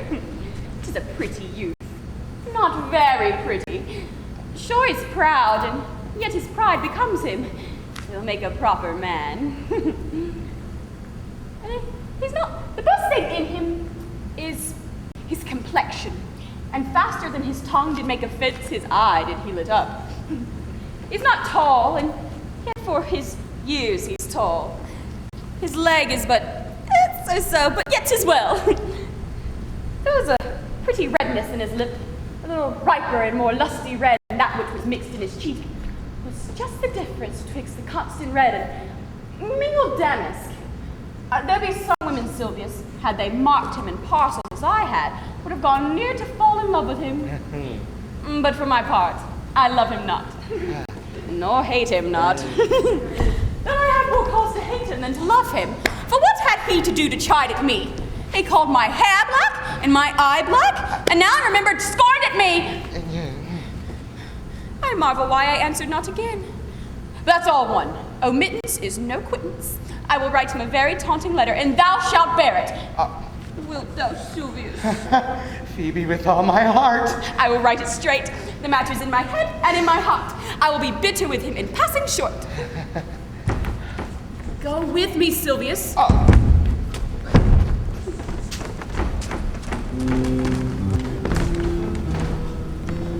I prithee, pretty youth, let me be better acquainted with thee. They say you are a melancholy fellow. I am so.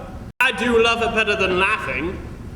Those that are in the extremity of either are abominable fellows, and betray themselves to every modern censure worse than drunkards. Why, 'tis good to be sad and say nothing. Why then 'tis good to be a post.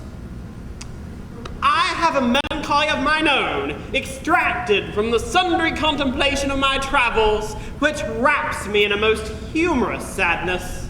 A traveler! By my faith, you have great reason to be sad. I fear you have sold your own land to see other men's.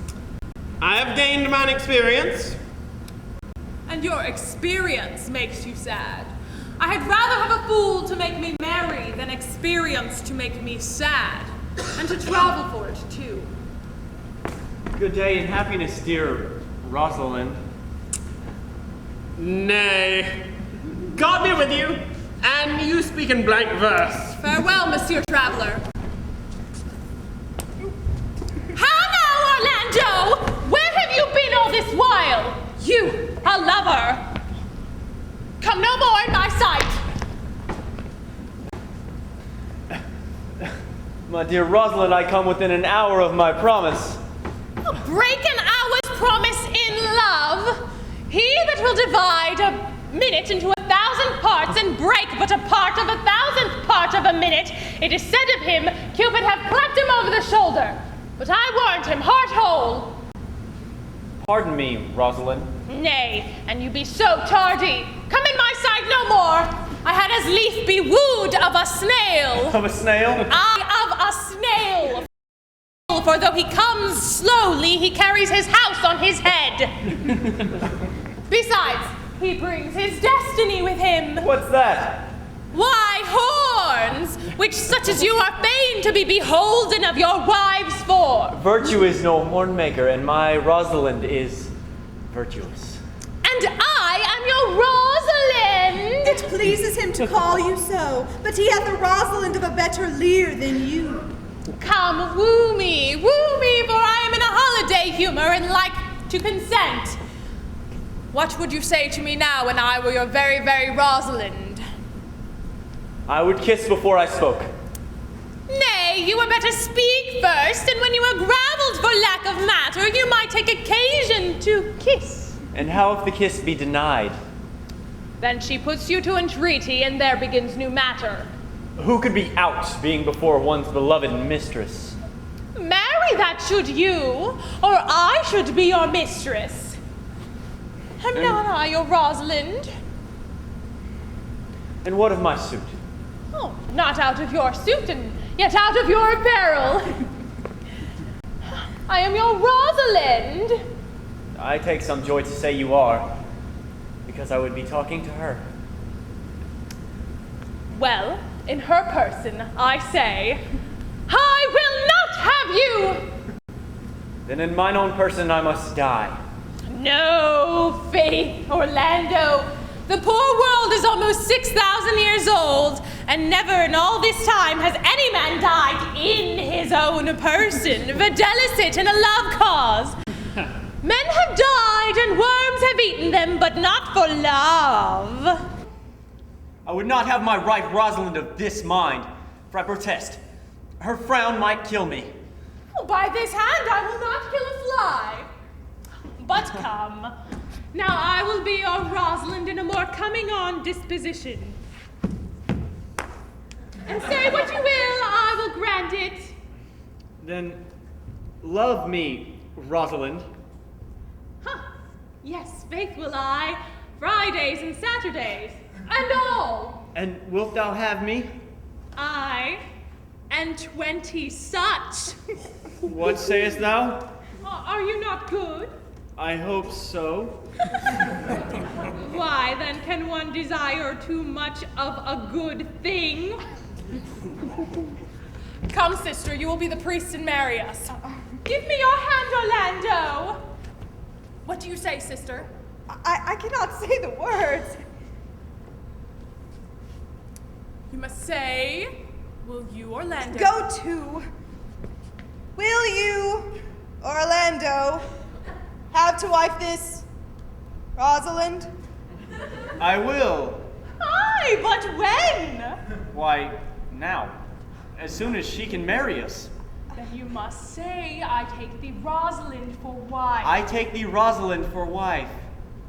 I might ask you for your commission, but I do take thee Orlando for husband. there goes a girl before the priest. and a woman's thoughts run before her actions. So do all thoughts. They are winged. Now tell me, how long would you have her after you have possessed her? Forever and a day. Say a day without the ever. No, no, Orlando. Men are April when they woo, December when they wed. Oh, maids are May when they are maids, but the sky changes when they are brides. I will weep for nothing when thou art disposed to be married. And I will laugh like a hyena when thou art inclined to sleep. But will my Rosalind do so? By my life, she will do as I do. Oh, but she is wise. Or else she could not have the wit to do this. The wise are the wayward. A man that had a wife with such wit would say, "Wit, whither wilt?" Ah, well, you might keep your check for it, for you might see your wife's wit going to your neighbor's bed. What wit could wit have to excuse that? Marry, to say, she came to seek you there. You will never take her without her answer unless you take her without her tongue. Oh, that woman that cannot fault her husband's occasion. Let her never nurse her child herself, for she will breed it like a fool. For these 2 hours, I will leave thee. Huh. The last, dear love, I cannot lack thee 2 hours. I must attend the Duke at dinner. Aye, go your ways, go your ways. 2 o'clock is your hour.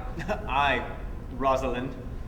Then by my troth, and so God mend me, if you break 1 jot of your promise, or come 1 minute behind, I will think you the most pathetical break promise, and the most hollow lover, and the most unworthy of her you call Rosalind. Therefore beware my censure, and keep your promise. With no less religion than if thou were indeed my Rosalind. So, adieu. Well, time is the old justice that examines all such offenders, and let time try. Adieu.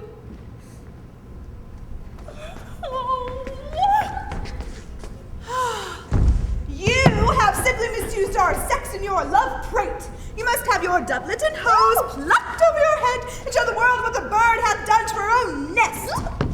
Oh, cause, my pretty little cause, that thou didst know how fathom deep I am in love. Oh, but it cannot be sounded. My love hath an affection that's deeper than the Bay of Portugal. Or rather, bottomless, that as fast as you pour affection in, it runs out. No. I'll tell the aliena. I cannot be out of the sight of Orlando. I'll go find a shadow and sigh till he comes. And I'll sleep.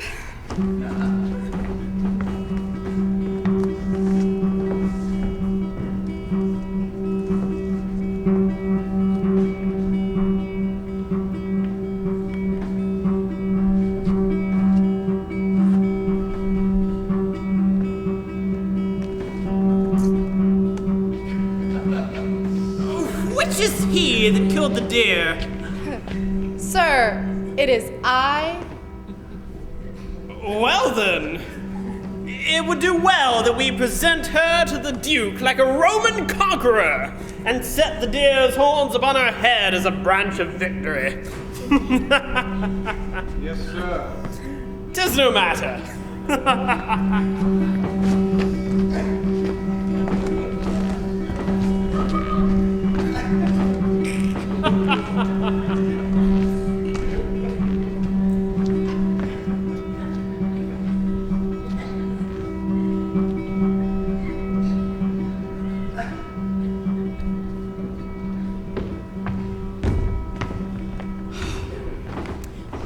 How say you now? Is it not past 2 o'clock?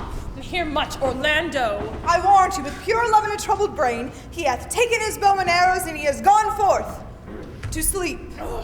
Look who comes here. My gentle Phoebe bid me give you this. I know not the contents, but as I guess, by her stern brow and waspish action, which she did use as she was writing of it, it bears an angry tenor. Pardon me, I am but a guiltless messenger.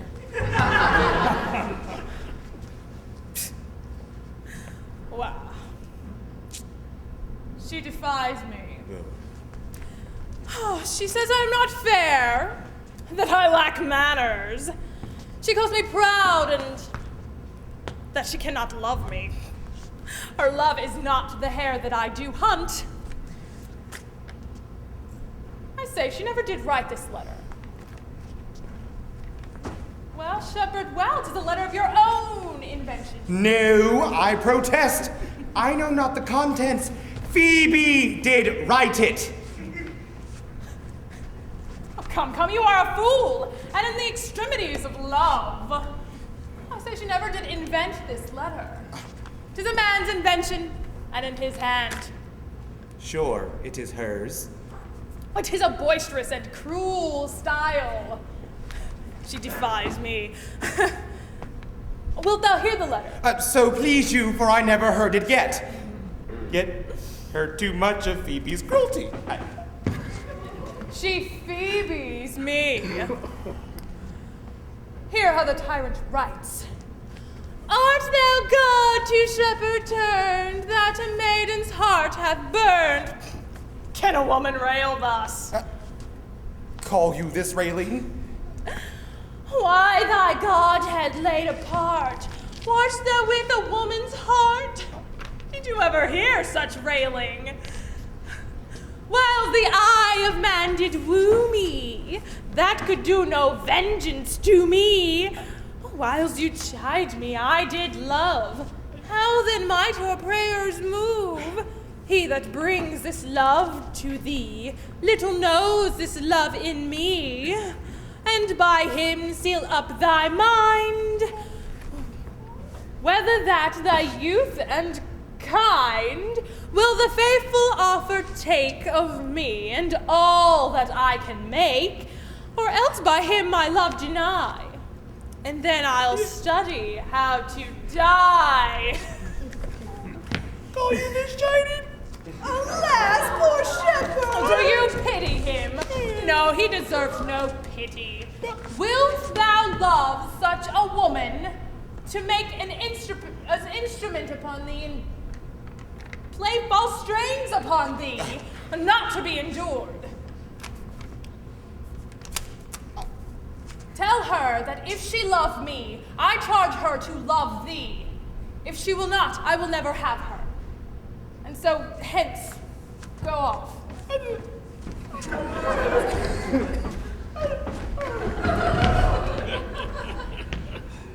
Oh, good morrow, fair ones.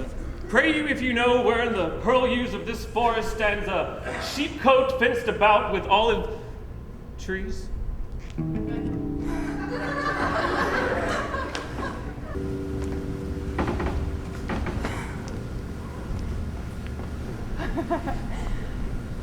West of this place, down in the neighbor bottom.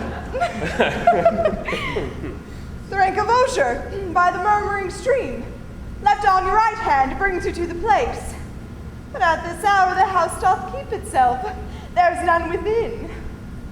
If that and I may profit by a tongue, then should I know you.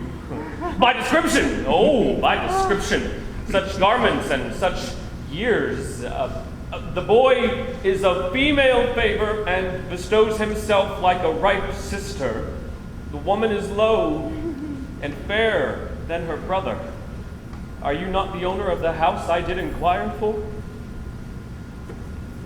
'Tis no boast, being asked, to say that we are. Orlando doth commend him to you both. And to that youth he calls his Rosalind, he sends this bloody napkin. Are you he? I am. What must we understand by this? Some of my shame. If you will know what man I am, and how and why and where this handkerchief was stained. I pray you, tell it. When last the young Orlando parted from you, he left with a promise to return again within an hour. And pacing through the forest, chewing the food of sweet and bitter fantasy, lo, what befell! He threw his eye aside, and marked what object did present itself. Under an oak, whose boughs were mossed with age, and high-top bald with dry antiquity, a wretched, ragged man, o'ergrown with hair, lay sleeping on his back. About his neck, a green and gilded snake had wreathed itself, who, with her head, nimble with threats, approached the opening of his mouth. But suddenly, seeing Orlando, it unlinked itself, and with indented glides, did slip away into a bush, under which bush's shade, a lioness, her udders all drawn dry, lay crouched, head on ground, with cat-like watch, for that the sleeping man should stir. For 'tis the noble disposition of that beast to prey on nothing that seem as dead. This scene, Orlando did approach the man, and found it was his brother, his elder brother. Oh, I've heard him speak of that same brother, and he did render him the most unnatural that lived amongst men. And well might he do so, for well I know he was unnatural. But to Orlando, did he leave him there, food to the sucked and hungry lioness? Well, twice he purposed so, but kindness, nobler ever than revenge, and nature, stronger than his just occasion, made him give battle to the lioness, who quickly fell before him, into which, hurtling from miserable slumber, I awaked.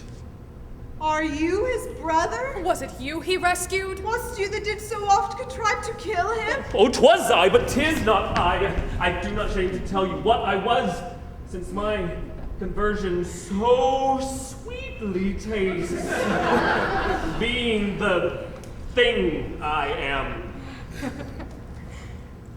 But for the bloody napkin. By and by!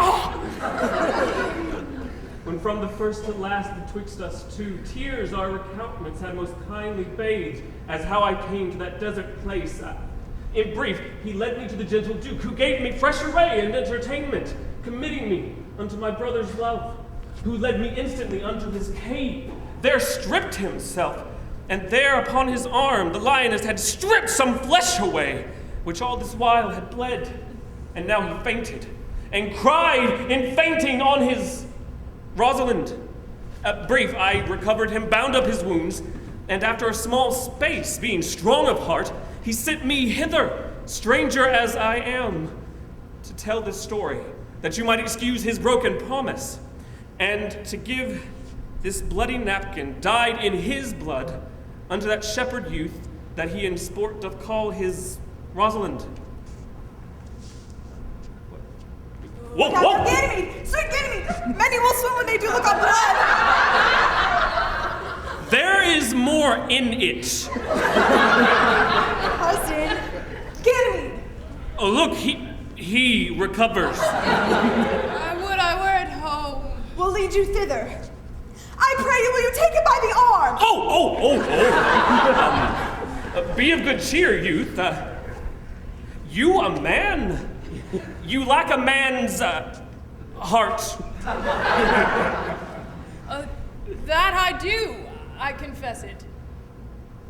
Sir, a body might think this was well counterfeited. I pray you tell your brother how well I counterfeited. Hey-ho! This was not counterfeit. There's too great testimony in your complexion that this was a passion of earnest. Counterfeit, I assure you. Well then, take a good heart and counterfeit to be a man. Yeah, faith, I will, but I should have been born a woman by right. Come, you look paler and paler. Pray draw you homewards. Good sir, go with us. That I will, for I must bear answer back how you will answer my brother, Rosalind. I shall devise something. But I pray you, do tell him how well I counterfeit. Will you go?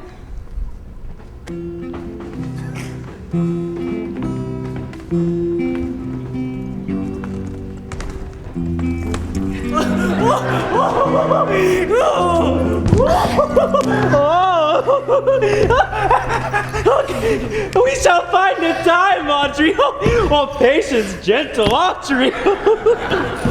Faith, the priest was good enough for all old gentlemen's sayings. Oh, most wicked Sir Oliver, Audrey. A most vile Martex. But Audrey, there's a youth lay here in the forest, lays claim to you. I know who 'tis. He hath no interest in me in the world. Well, here comes the man you meet. It is meat and drink to me to see a clown. By my troth, we that have good wits have much to answer for. We shall be flouting, we cannot hold. Good even, Audrey. God day, good even, Willem. Good even to you too, sir. Good even, gentle friend. How old are you, friend? 5 and 20, sir. A ripe age. Is thy name William? Willem, sir. A fair name. Was born in the forest here? Aye, sir. I thank God. Oh, thank God. Good answer. Art rich? Faith, sir. So. Oh, so is good. Very good. Very excellent good. And yet it is not. It is but so. Art thou wise? Aye, I have a purty wit. Why, thou sayest well. I do now remember a saying. The fool doth think he is wise, but the wise man knows himself to be a fool. You do love this maid? I do, sir. Give me your hand. Art thou learned? No, sir. Then learn this of me. To have is to have, for it is a figure in rhetoric that Ipsy is he. Now you are not Ipsy, for I am he. Which he, sir? He, sir, that must marry this woman. Therefore, you clown, abandon, which is in the vulgar leave, the society, which in the boorish is company, of this female, which in the common is a woman.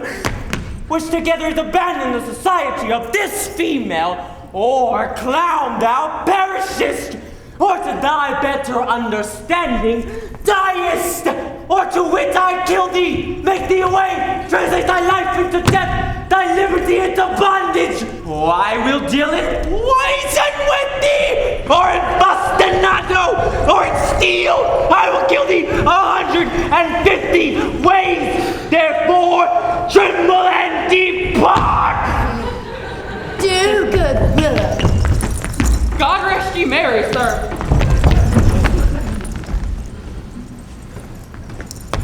Our master and mistress seek you. Come away. Away! Trip, Audrey, trip! Audrey, I attend!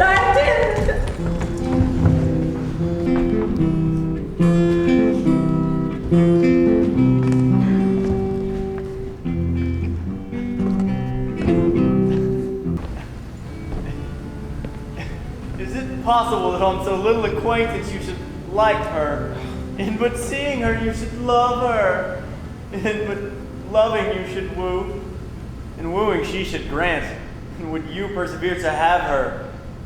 Neither call the giddiness of it in question, the poverty of her, the small acquaintance, my sudden wooing, nor her sudden consenting. But say with me, I love Aliena.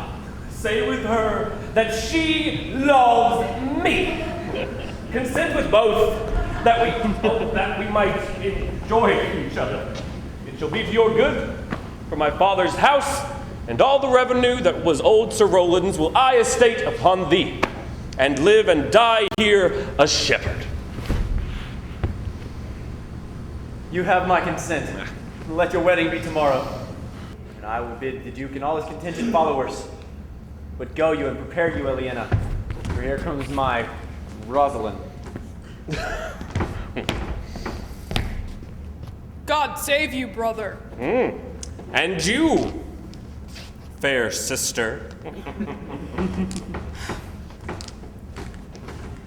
Oh, my dear Orlando, how it grieves me to see thee wear thy heart in a scarf. It is my arm.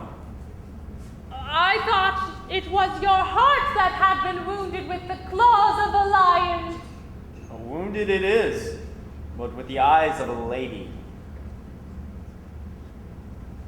Did your brother tell you how I counterfeited to swoon when he handed me your handkerchief?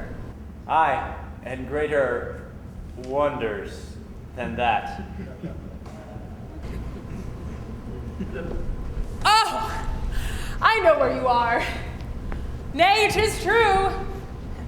There was never anything so sudden. For your brother and my sister no sooner met, but they looked. No sooner looked, but they loved. No sooner loved, but they sighed. No sooner sighed, but they asked one another the reason. No sooner knew the reason, but they sought the remedy. And in these degrees they made a pair of stairs to marriage, which they will climb incontinent, or else be incontinent, before marriage. They were in the very wrath of love. Clubs cannot part them. They will be married tomorrow, and I will bid the Duke to the nuptial. Oh, how bitter a thing it is to look into happiness through another man's eyes. So much the more tomorrow I will be at the height of my heart's heaviness. And by how much I will think my brother happy in having what he wishes for. Why then, tomorrow I cannot serve your turn for Rosalind? I can no longer live by thinking. I will weary you then no longer with idle talking. Believe, if you please, that I can do strange things. If you love Rosalind so near the heart as your gesture cries it out, then when your brother marries Aliena, shall you marry her? I know into what straits of fortune she is driven, and it is not impossible to me to set her forth before your eyes tomorrow, human as she is. Speakst thou in sober meanings? Oh, by my life I do. For if you will be married tomorrow, you shall. And to Rosalind, if you will. Whither doth he go? Here comes a lover of mine and a lover of hers. You have done me much ungentleness to show the letter that I writ to you.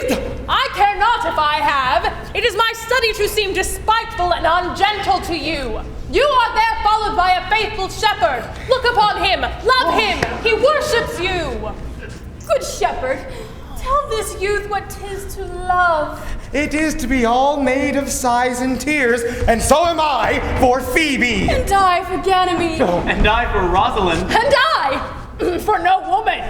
It is to be all made of faith and service, and so am I for Phoebe. And I for Ganymede. And I for Rosalind. And I for no woman. It is to be all made of fantasy, all made of passion, all made of wishes, all adoration, all duty, all observance. It is to be all made of purity, all trial, all obedience, all humbleness, all patience, all impatience. And so am I for Phoebe. And so am I for Ganymede. And so am I for Rosalind. And so am I for no woman. If this be so, why blame you me to love you? If this be so, why blame you me to love you? Why speak you too? Why blame you me to love you? To her that is not here, or doth not hear. I pray you no more of this. 'Tis like the howling of Irish wolves against the moon. I will help you if I can. I would love you if I could. I pray you, meet me tomorrow. I will marry you if ever I marry a woman, and you will be married tomorrow. I will satisfy you. If ever I satisfied a man, and you will be married tomorrow. I will content you if what pleases you contents you, and you will be married tomorrow. As you love Rosalind meet, as you love Phoebe meet, and as I love no woman, I'll need. So fare you well. I have left you commands. I'll not fail if I live. Nor I. Nor I.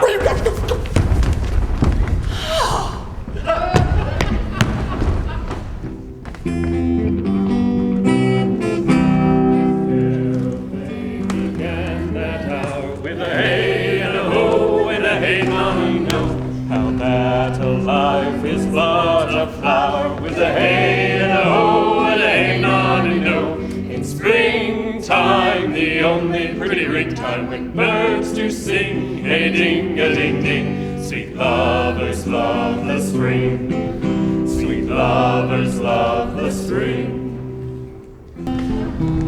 Dost thou believe, Orlando, that this boy can do all that he has promised? I sometimes do believe and sometimes do not. For those that know they fear, and fear they know. But patience once more whilst our compact is urged. You say if I bring you your Rosalind, you will bestow her on Orlando here. That would I, had I the kingdoms to give with her. And you say you will have her when I bring her? That would I, were I all kingdoms king. You say you'll marry me if I be willing. That shall I, should I die the hour after. But if you do refuse to marry me, you'll give yourself to this shepherd here. So is the bargain. You say you'll have Phoebe if she will. Though to have her and death were both one thing. I have promised to make all this matter even. Keep you your word, O Duke, to give your daughter. You yours, Orlando, to receive his daughter. Keep you your word, Phoebe, to marry me, or else refusing me to wed this shepherd here. Keep you your word, Silvius, that you'll have her, if she be willing. And from henceforth I go, to make all these doubts even. No, I do remember in this shepherd boy some lively touches of my daughter's favor. My lord, the first time I saw him, methought he was a brother of your daughter. There is sure another flood toward, and these couples are coming to the ark. Here comes a pair of very strange beasts, which in all tongues are called fools. Salutation and greeting to you all. Good my lord, bid him welcome, for this is the motley-minded gentleman who I have so often met in the forest. He hath been a courtier, he swears. If any man doubt that, let him put me to my purgation. I have trod a measure, I have flattered a lady, I have had 4 quarrels, and like to have fought one. And how was that taken up? Faith, sir, we met and found the quarrel was upon the 7th cause. How 7th cause? Good my lord, like this fellow. I like him very well. God ill you, sir. I desire you of the like. I press in here, sir, among the rest of your country copulatives, to swear and to forswear, according as marriage binds and blood breaks. A poor virgin, sir, but mine own. By my faith, he is very swift and sententious. According to the fool's book, sir, in such dulcet diseases. But how 7th cause? How did you find the quarrel on the 7th cause? Upon a lie 7 times removed. Bear your body more seeming, Audrey. As thus, sir, I did dislike the cut of a certain courtier's beard. He sent me word, if I said his beard was not cut well, he was in the mind it was. This is called the retort courteous. If I sent him word again, his beard was not cut well, he would send me word he'd cut it to please himself. This is called the quip modest. If again his beard was not well cut, he would disable my judgment. This is called the reply churlish. If again his beard was not well cut, he would spake not true. This is called the reproof valiant. If again his beard was not well cut, he would say, I lie. This is called the counter-check quarrelsome. And so to the lie circumstantial and the lie direct. And how oft did you say his beard was not well cut? I durst go no farther than the lie circumstantial, nor he durst not give me the lie direct. And so we measured swords and parted. And can you nominate in order the degrees of the lie? Oh, sir, we quarrel in print by the book, as you have books for good manners. I will name you the degrees. The first, the retort courteous. The second, the quip modest. The third, the reply churlish. The fourth, the reproof valiant. The fifth, the counter-check quarrelsome. The sixth, the lie with circumstance. The seventh, the lie direct. All these you may avoid, but the lie direct. And you may avoid that too with an if. If you said so, then I said so. Your if is the only peacemaker. Much virtue in if. Is this not a most remarkable fellow, my lord? He's as good at anything, and yet a fool. He uses his folly like a stalking horse. And under that presentation, he shoots his wit.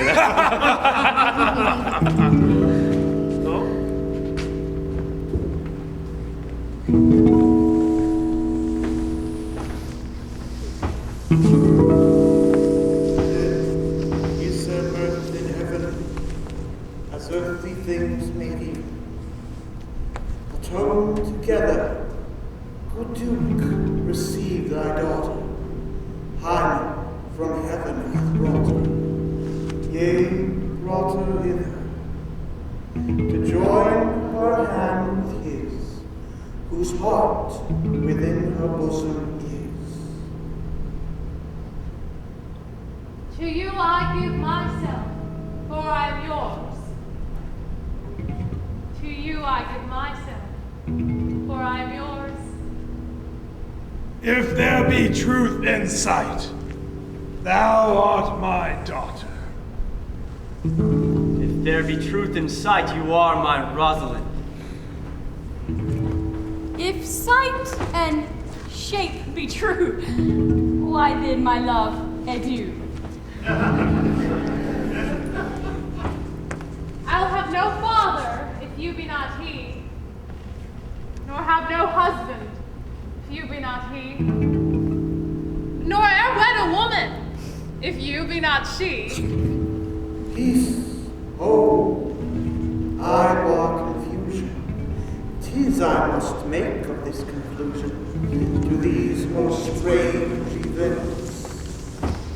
Your end must be held to join and harden man. If truth holds true contents, you and you no crush shall hold. You and you are heart in heart. You to love must uphold, or else have a woman. You and you are sure together, as winter to foul weather. Was so wedlock him sing, feed yourselves in question, that reason wonder may diminish, how thus we met, and these things finish. Wedding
My dear niece, welcome thou art to me, even daughter, in no less degree.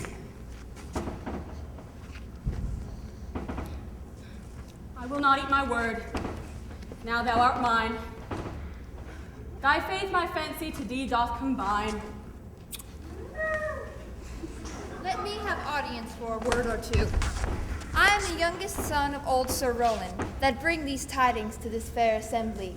Duke Frederick, hearing how that every day men of great worth resorted to this forest, addressed a mighty power, which were on foot in his own conduct, purposely to take his brother here and put him to the sword. And to the skirts of this wild wood he came, where, meeting with an old religious man, after some question with him, was converted, both from his enterprise and from the world. His crown bequeathing to his banished brother, and all their lands restored to them that were with him banished. This to be true, I do engage my life.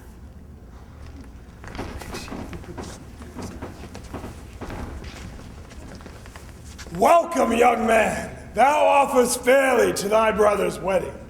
To one, his lands withheld, and to the other, a land itself at large, a potent dukedom. First, in these forests, let us do those ends. What were here well begun and well begot. And after, in every of a happy number that endured shrewd days and nights with us, shall share in the good of our returned fortune, in measure of his stature. Meanwhile, forget the newfound dignity, and let us fall into our rustic revelry. Bride and bridegrooms all, in measures heaped of joy, to measures fall. Sir, by your patience, if I heard you rightly, the Duke hath put on a religious life and thrown into neglect the pompous court. He hath. To him will I. Out of these convertities there is much matter to be heard and learned. You, to your former honor I bequeath, your patience and your virtue well deserve it. You, to a love that your true faith doth merit. You, to land and love and great allies. You, to a long and well-deserved bed. And you to wrangling, for thy loving voyages, but for 2 months victualled. So to your pleasures, I am for other than dancing measures. Stay, Jacques, stay. To see no pastime, I. What you would have, I'll stay to know at your abandoned cave. Proceed, proceed. We do begin these rites, and we do trust they'll end in true delight. There was a lover and his lass, with a hey and a ho, with a hey noddy no, that o'er the green cornfields did pass, with a hey and a ho, with a hey noddy no. In springtime, the only rearing time, when birds did sing, hey ding-a-ding-ding. Sweet lovers love the spring, sweet lovers love the spring. Between the acres of the rye, pretty country folks would lie, with a